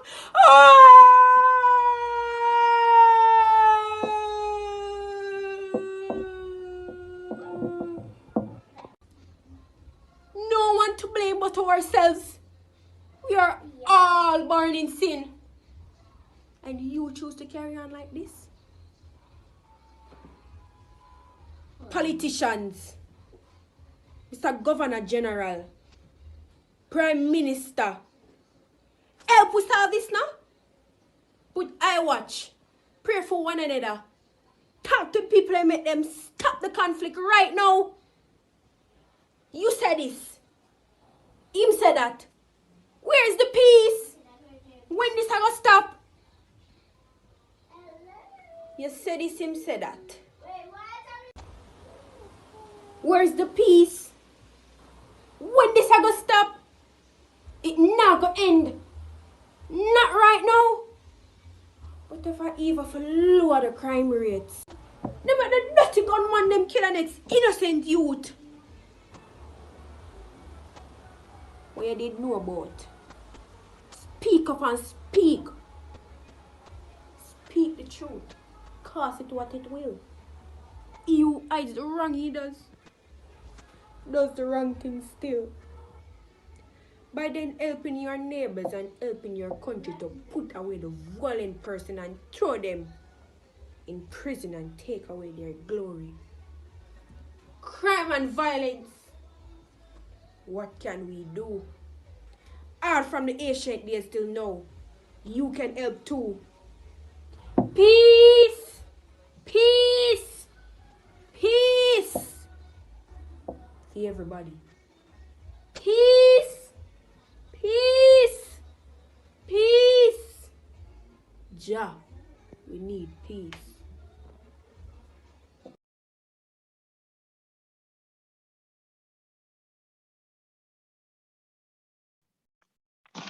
All right. Wow. She said, where's the peace? When this ever stop? Really excellent performances, Christina. What do you think of these three before we get it? We haven't told them no winner yet, you know. What do you think? You have no favorites? I mean, I don't have any, I can't have any favorites because I think that each message had its own profound, you know, each presentation had its own profound message, and each had its own way in which it was presented. You know, it had its own charm. Right. So yes, you know, Tanea she had her makeup on and she did her very emotional piece. I think it was Devin before. He was more calm, but was like, you know, talking to us like a conversation. Right. I feel like I wanted to respond and answer what he was saying. And then the one before would have been Navette. She was more of a dramatic piece, you know, she was performing somewhat, and that was more like, you know, sit back and watch and enjoy. So each of them had their own profound message and equally entertaining in their own way. So incredible work to Navette Barham, Devin Stewart, and Tinea Briscoe. So we now have the results actually for the winners of the Ready Set Express Yourself showcase. Right, just a showcase. Start off. So let us tell them that the winner is not, remember we've been telling them so far they've been getting prize and everything, but for this, the winner, Christina, is actually getting 50,000 Jamaican dollars in cash, actually. You know, but the runners-up are also getting something as well. You know, to tell them what the runners-ups are getting. The runner-ups are they're getting call credit, and of course, call credit doesn't mean $100. It's going to be quite expensive. Quite the figure. Quite expensive, and they'll also be receiving some memorabilia as well for the runner-ups. All right. Before we even let's get into the chat. Who the persons think? What was their favorite? Who do the persons think are the winners? Who would be your winner? Have you seen yours, Christina? You know, we can't have favorites, but you aren't exempt from that. We will want to be seeing it and for persons to be. But Christina, it's been really such an excellent showcase, and I've really love it. I love how Christina, I really love how Navette is really in the chat herself, Christina, saying, listen, I am #1. And I absolutely love. I love that. Absolutely. Okay, we love it. All right, we're gonna announce third place. Christina, tell them about third place. So in third place, we have. Are we beating anything? Anything beating? I guess not. In third place, we have Tinea Briscoe. All right, so congrats again. No one's a loser. Every single person's a winner today. And in the truest spirit, we want to thank all the persons for coming up, for all the persons for coming. Congratulations, Tinea, for your excellent contributions. Really passionate. I want persons to remember that, you know, these are persons that are, listen, we told you they were the top. You know, these three are already over several entries, several, and so we're pleased to even have them here. Congratulations, we're glad we could feature you today. Second place, we have Navette Barham. All right, we have that being said. The first place is up to Devin Stewart. All right. Right. First place automatically goes to Devin Stewart. And just to remind you, Devin will walk away with $50,000. Is that Devin in the chat? I've seen a Devin saying, wow. He's like, absolutely, he can't believe it. Yeah. Devin, I want you to make sure you dip on social media, tweet. Listen, Devin, there's more prizes to be won. If I am Navet or Tinia right now, I'm going on Twitter as I said on my platform, tweeting. I just got memorabilia from UNDP, you know, and on top of I just got my whatever amount of credits you're going to be getting and your $50,000 for the winner. I mean, come on. Right. On top of that, he could also be ensuring that he's getting his, you know, his bigger basket and his excellent prize. So we have Davin here for the winner. Congratulations again, Davin. Congrats to all of our participants. Thank you for sharing your talents. Thank you for our chat is so pleased. And thank you again. I'm seeing Davin. His face is showing. You want to wave at us in the gallery, Davin? Hi, everybody. Could you pin him, please? Technical support team, let's give him a 5-second pin there, please. A person can see him. Hi, everybody. I mean, I have a confession, believe it or not.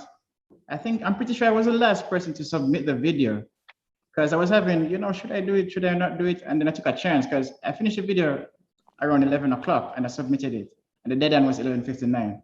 Oh my, wow. And that is why young people should always take a chance. Take a chance on yourself, Christina. Bet on yourself. Yourself is no investment made on yourself is ever a waste. Congratulations, David. And I hope persons use that same thing as confidence, as motivation to say, hey, it's 5:14 p.m. The summit is not over, but it's still my chance to win the Christina. Show them a basket again. Show them a basket again. From Grace, it's never too late. Listen, if you now have Twitter on your phone, but don't download it right now. But I go type it, hashtag big up Davin. I want to make it start trend. Me have the most on it. Big up Davin. Big up Tinea. Congrats again, everyone. And big up, congrats Navet. again. We just want to add as well that our second and third place will be receiving gift cards for Amazon. Yes, Amazon, where you can get almost anything you can think of, you can buy it on Amazon. So this second place will be getting a USD $100 gift card for Amazon, and the third place will receive a $50 Amazon USD gift card. I remember now, you know, we said $50, $100, remember it's USD. And if you know how much the US is at right now, you know it's a nice little piece of cash that they're getting to be able to purchase whatever they want from Amazon. So those are additional prizes, plus with the credit card, plus with the memorabilia. That's what they're getting. So congratulations once more to our 3 finalists for the Ready, Set, Express Yourself Showcase competition. All right. So at this time, we should be ready with the scores and the winner as well for the development challenge. Let's see, our person's excited. So I was gonna ask you once more in the chat to just tell me who you think has won the development challenge. I mean, I know we asked already, but you know, things that may have changed between the time where we asked us and know you probably thought about it a little bit more and be like, well, you know, I like this team, but this team may have edged them out just a little bit, maybe just by 5%. So I'm just asking you, what team do you think took it? I'm seeing Team Tank, I'm seeing Next Gen. Right, it's full of Team Tank, Team Next Gen. Or Mr. Genesis up there. So persons are really excited for their winners, Christina. And I hope we have the persons from our teams here who are ready to, you know, be here for the winners. The persons are saying, yo, Christina Kirk say, yo, with our Next Gen, our Tank, good, like he's pushing for both. And we absolutely love to see that. So as long as we see if our results are ready at the moment.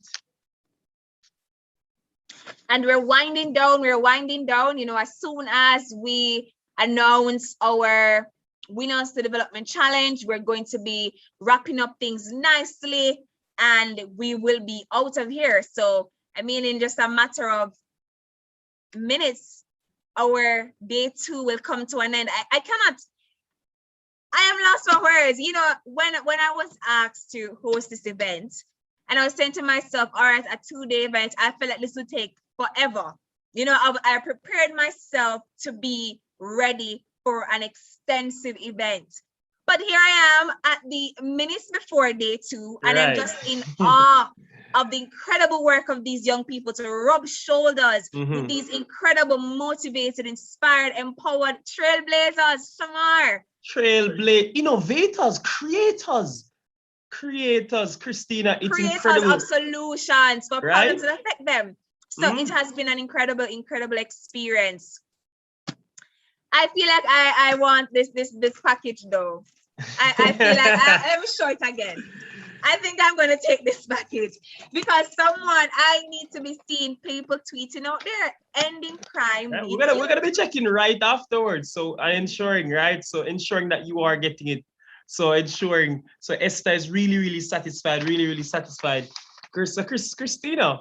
So just as we're here, I don't know if it seems our judges aren't actually ready yet. It must be really interesting and intense session there to be deciding. I guess as well as we can imagine, it was really an intense and interesting set of teams who came with their solutions just at the moment. Do we have what are just some of the things? If you were a judge, you know, you'd be saying, you know, what kind of thing? Because reminder of our innovation challenge, we love the ideas that are presented. What are things we'd have been looking for in terms of you love the fact that we have creative ideas to the social issues, an investment into the young persons. What are your just thoughts just on what do you think the judges are, you know, commenting and deliberating at the moment?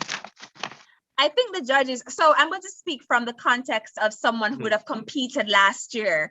So last year we looked at COVID-19 and different interventions to affect vulnerable communities. And my team, we would have focused on COVID-19's impact on education and how is it that we could have reduced the negative consequences of that, you know, that kind of dynamic. Right. So when the judges would have assessed our presentation and awarded us as the winner, so pops color for that, yes. One thing they would have said is that they wanted to see from not just our team, but from all the team, the ability to scale. So, you know, you have this idea and it's mostly theoretical. You created this idea, you hack the problem, you have this idea. It's mostly on paper or PowerPoint. But how can you really translate that into a real solution? If we came to you now and says, if UNDP came right now with his partners and said, we're going to give you 1.5 million, just are you ready with your idea, right? As we gave the other 10 in the AVA project, could you roll this out?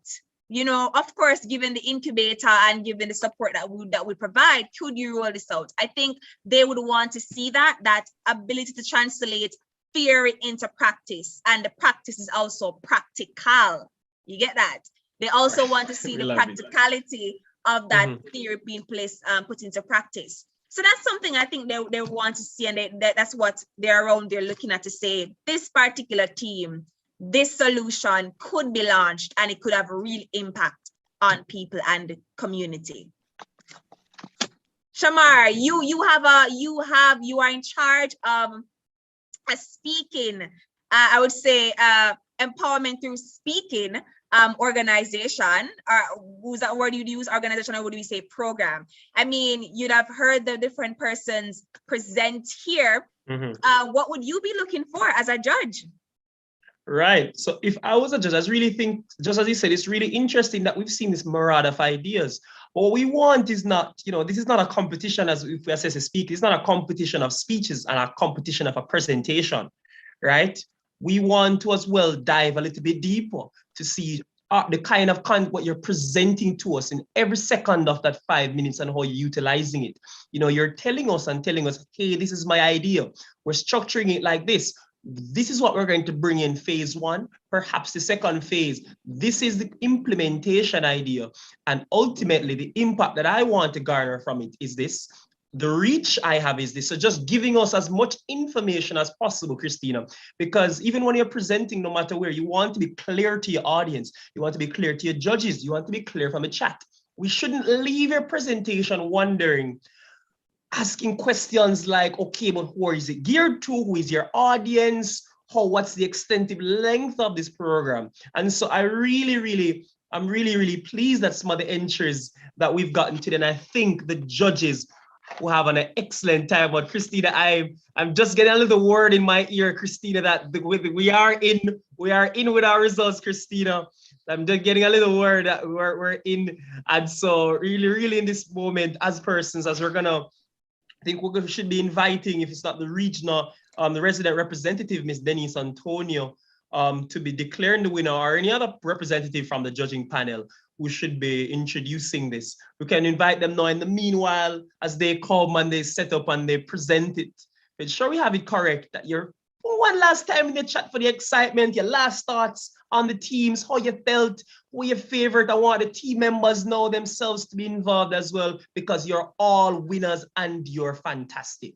We need you to end crime. Go and tweet it. So are judges ready, Shamar, or should we do a giveaway in the meantime? Where are we? Right, I think while they get set up, as while they get set up, maybe we can do one more. I see Miss Denise is currently in the gallery, but while she gets set up and persons get ready to announce, and I see the judges are rejoining us at the moment, so I'm definitely seeing they're ready. We're gonna give them one more giveaway. Do you have one? Yes, we always have something to ask, you know. We always do. We always have something to ask.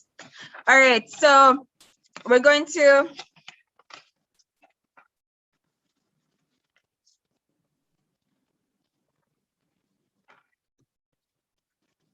oh, sorry, right.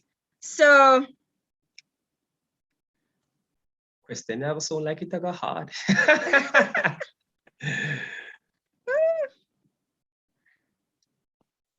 So it's not hard. It's one of the pointers from the challenge. So in Team Tank, they would have spoken about the stages that they want to, you know, have their project go through, transition through. So I would love to know how many stages did they speak about, and could you name at least 2 of those stages?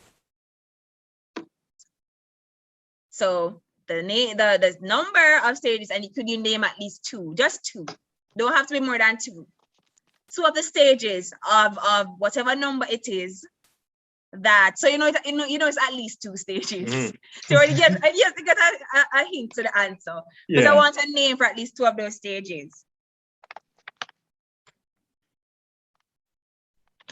So it's the first answer correctness in full. So you need to tell us. Yes, so all in you one. need a number and I need the all in one. And that looks like Tashana Swaby. All right. Answer.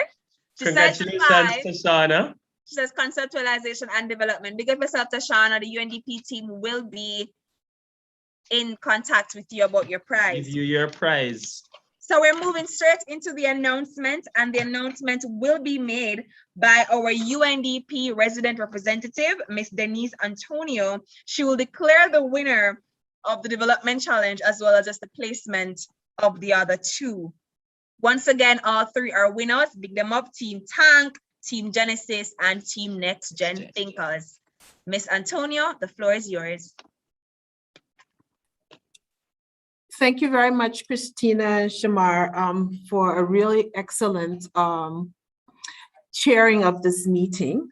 Again, let me just say good afternoon or good evening and greetings to the delegates and the presenters for successfully concluding your Youth Summit on Crime and Violence, which I think of what I saw yesterday and today was quite exciting.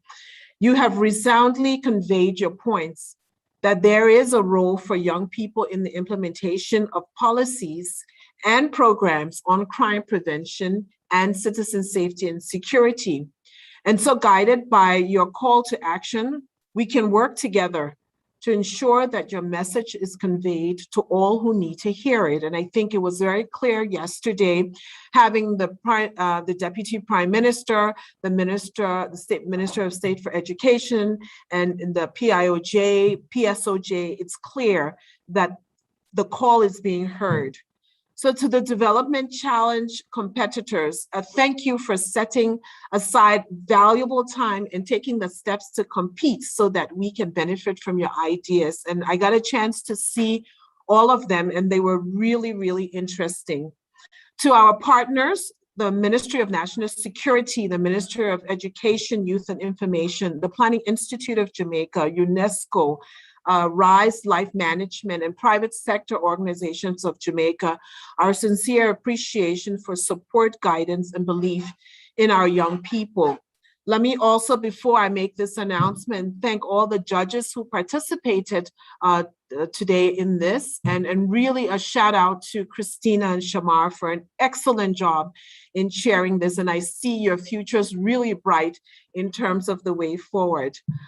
Before I announce the winners, let me also say that all of you were winners in your own right.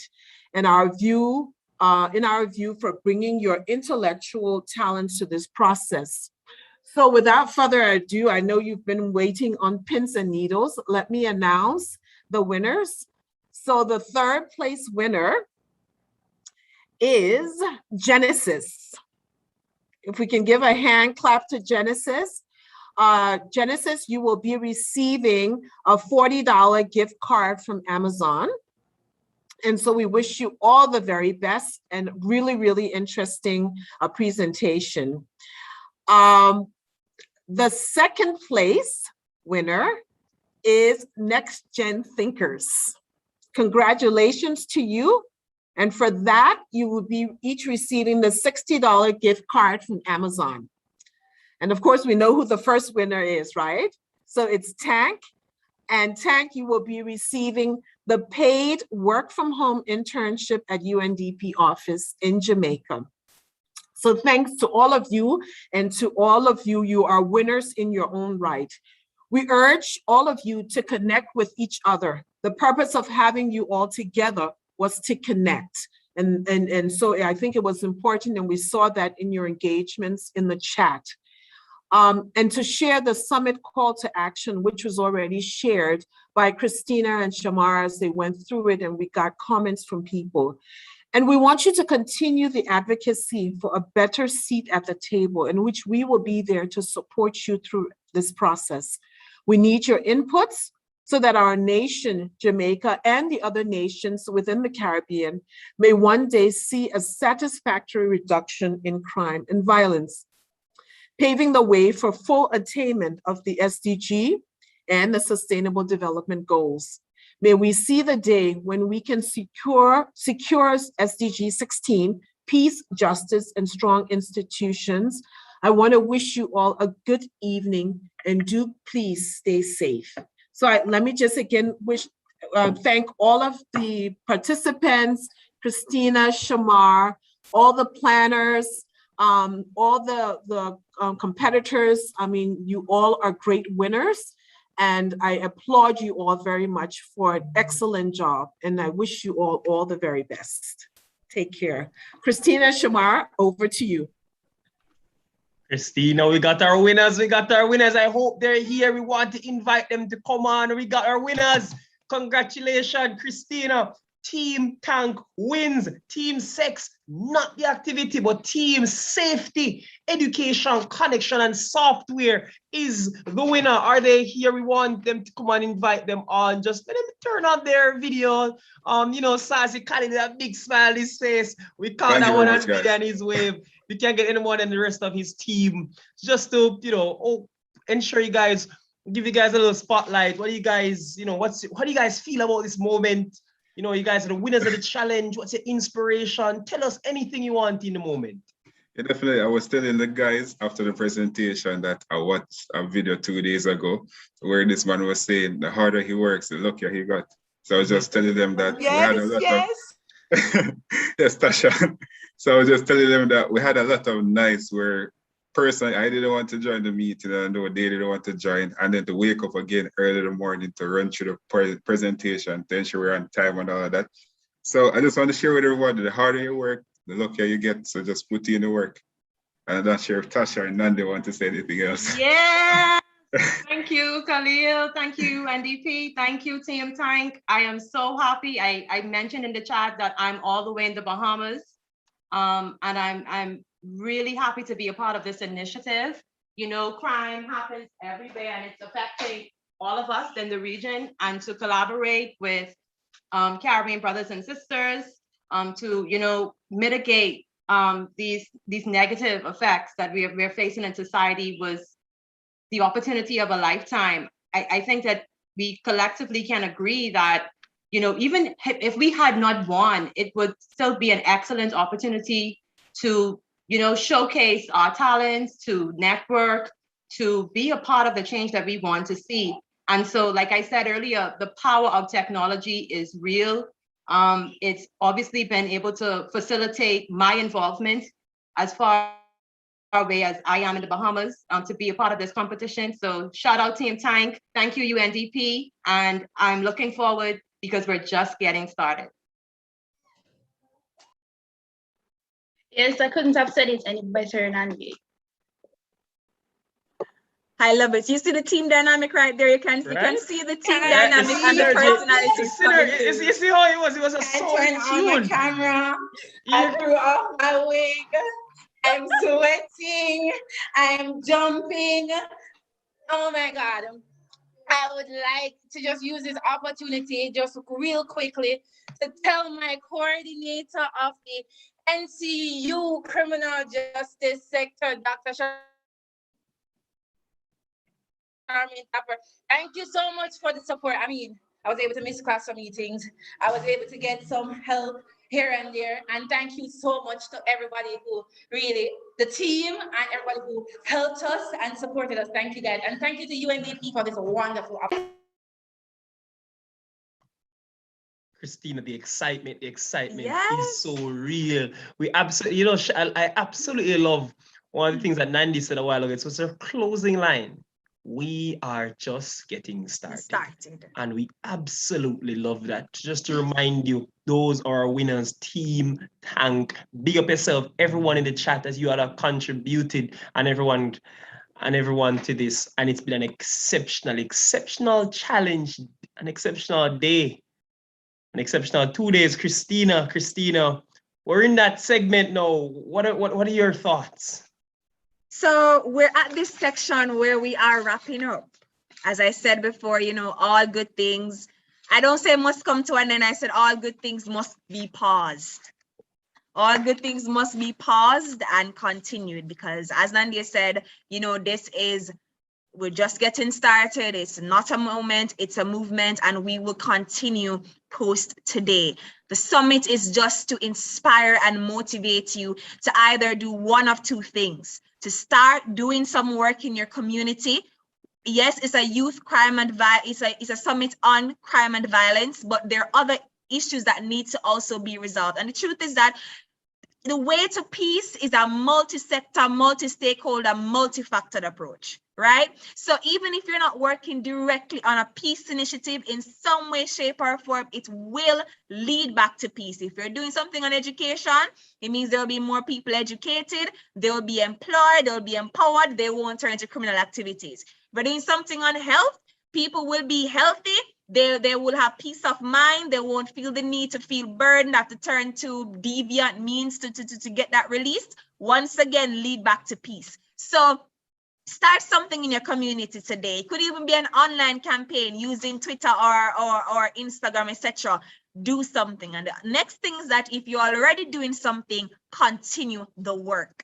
Reach out to your fellow young people. There's so many in the chat. Share your, go in the chat right now, guys. Drop your Instagram account, drop your LinkedIn. If you have a Twitter account, drop it in there so all of us can connect, because we want, when we leave today, we leave as a family, and that the work, 1,000 voices is so much more powerful than one. So one of two things, continue the work that you're already doing or start something today, because all youth are needed. Ending crime needs youth. Shamar. Absolutely incredible. As you said, 1,000 voices are greater than one. And we've perhaps, even if, I don't know if it's 1,000, but we've heard many youth voices and mature youth voices over the period of these 2 days. So what did we, just to recall, what did we give you? What did we experience these past 2 days? We have started with an excellent presentation from our Deputy Prime Minister, Minister of National Security, some distinguished dignitaries, partners, Christina. but the panels I think are really where I've hit home and connected with persons on just the information. When I was hearing about bullying kids, mental health issues, when I was hearing about, hey, how is it that through this work that we're doing in terms of mentorship and employment, inspiring some kind of positive change or tapping into local entrepreneurship, how can we drive change? What is this call to action that we have to put into practice? And then we had these 3 exceptional teams just to put a little icing on the kind of cake over the past 2 days, so big cake, to present to us that, hey, listen, here's a culmination of all of you've seen. Here is Project CECS that says support, education, connects. So we want, in order to show you guys that, hello, this has been absolutely incredible. Those are my standouts. Christina, what are some of your standouts over these 2 days? I'll tell you, I have a bias already, but I'll leave that one for time. Tell us yours. So one of my standouts, I think I would say my primary standout is the work of the 11 youth groups. Just want to big them up one final time. I Seed, Youth Inspiring Positive Change Jamaica Limited, Bullyproof Kids International, National Police Youth Club Council of Jamaica, Total Health Services, Norwood Community Development Benevolent Society, the Every Mickle Foundation, Call to Lead Jamaica, Jamaica Project, Young Women or Men of Purpose, and Youths for Excellence Limited. 11 incredible young people doing work across the length and breadth of Jamaica. Some of them are even doing work outside of Jamaica through the partnerships that they're having. Absolutely incredible. And so, you know, when we look at the work that they're doing and the work that other young people here in the chat are also doing, yes, you may not have been able to present, but just your feedback on the call to action, which was voted in successfully, would have shown that you have your own experiences, your own valuable contributions that you are already giving and can give in the future. Young people, yes, we are the future, but we're also the now. Our voices matter right now as we speak. The solutions that we have, the proposals, all this talent bubble up inside of us. I mean, we just had a ready, you know, we had a Ready Set Express Yourself competition, the showcase. We had the 3 winners. We saw how incredible they were in showcasing their talent. Davin spoke about him applying at the last minute. Young people, let this be a testimony to you. Take a chance on yourself to do something that will impact others positively, please. We want to also thank the partner agencies, United Nations Development Program Multi-Country Office in Jamaica, led by our Resident Representative, Ms. Denise Antonio, partnering with UNESCO Caribbean, Ministry of Education, Youth and Information, Ministry of National Security, Private Sector Organization of Jamaica, the Planning Institute of Jamaica, and Rise Life Management Services. Also want to thank all our sponsors, particularly Grace Foundation, who came on just in time to provide these gift baskets for the persons who will win. That will be declared at some point, who would have tweeted the most. Ending crime needs youth and other prizes that we will be given. What about you, Shamar? Any highlights on the call to action? I want to emphasize one thing from the call to action that I really, really love is not just the idea of, hey, let's put entrepreneurship in business, but just the idea of, hey, let's also make youth not participants to these programs. You know, the period of these 2 days, I heard an interesting concept from you and as well from presenters, say, like nothing for youth be without youth. And so let us also have them as key partners to keep them involved. I think that's so very much important, elevating the conversation from just bringing youth to a table, but just perhaps being contributed and involved in the actual decisions and implementation. I think that's really, really excellent. And that's really one that's sticking in my head almost as much or perhaps equally as I appreciate them both as excellent performances that we had over the period. There's 2 days I have to mention all them, you know, Adil stuck with me today. What the other mentions, exceptional, beautiful music. We had our poetry from yesterday, the Vox Pops, Christina, the Vox Pops, and of course, our exceptional attendees who would have been here today, who are tweeting away. I've checked, Nicola, I've seen your tweet. Big up yourself on all your prizes. Congratulations to all our winners here today. And it's been an really, really exciting 2 days and a pleasure to have you. Ladies and gentlemen, it was my absolute pleasure to be here with you for the past 2 days for our Youth Summit on Crime and Violence. My name is Christina Williams. I charge you right now to leave this session motivated, fired up to do good work in your community and your country. As I would say, country girl from Portland, walk good, keep safe, mask up, sanitize, do all you can, all the good that you can do in your neighborhood. Thank you.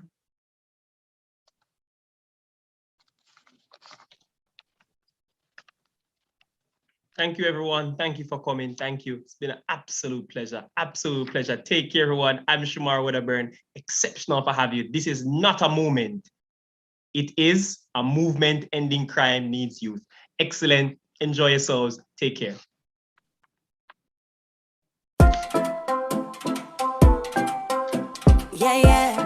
Youth of the Caribbean, you are invited to register for an exciting event hosted by the Anglo-Dutch Caribbean region. Now, Nestle Caribbean Youth Summit, a 2-day 100% virtual experience which will provide over 10,000 youth an opportunity to gain the necessary skills to thrive now. Featuring motivational discussions, presentations and workshops, virtual training, mentorship, public speaking, agripreneurship, e-commerce for entrepreneurs, emotional intelligence, personal branding, skills for the workplace. Through collaboration with Nestle Needs Youth Partners, we will provide 1,000 job opportunities over the next 3 years. To learn more and register for this event, please visit nestle-caribbean.com. Join us October 5th to 6th, 2021 for this spectacular event as we host the Nestle Caribbean Youth Summit 2021. You don't want to miss it.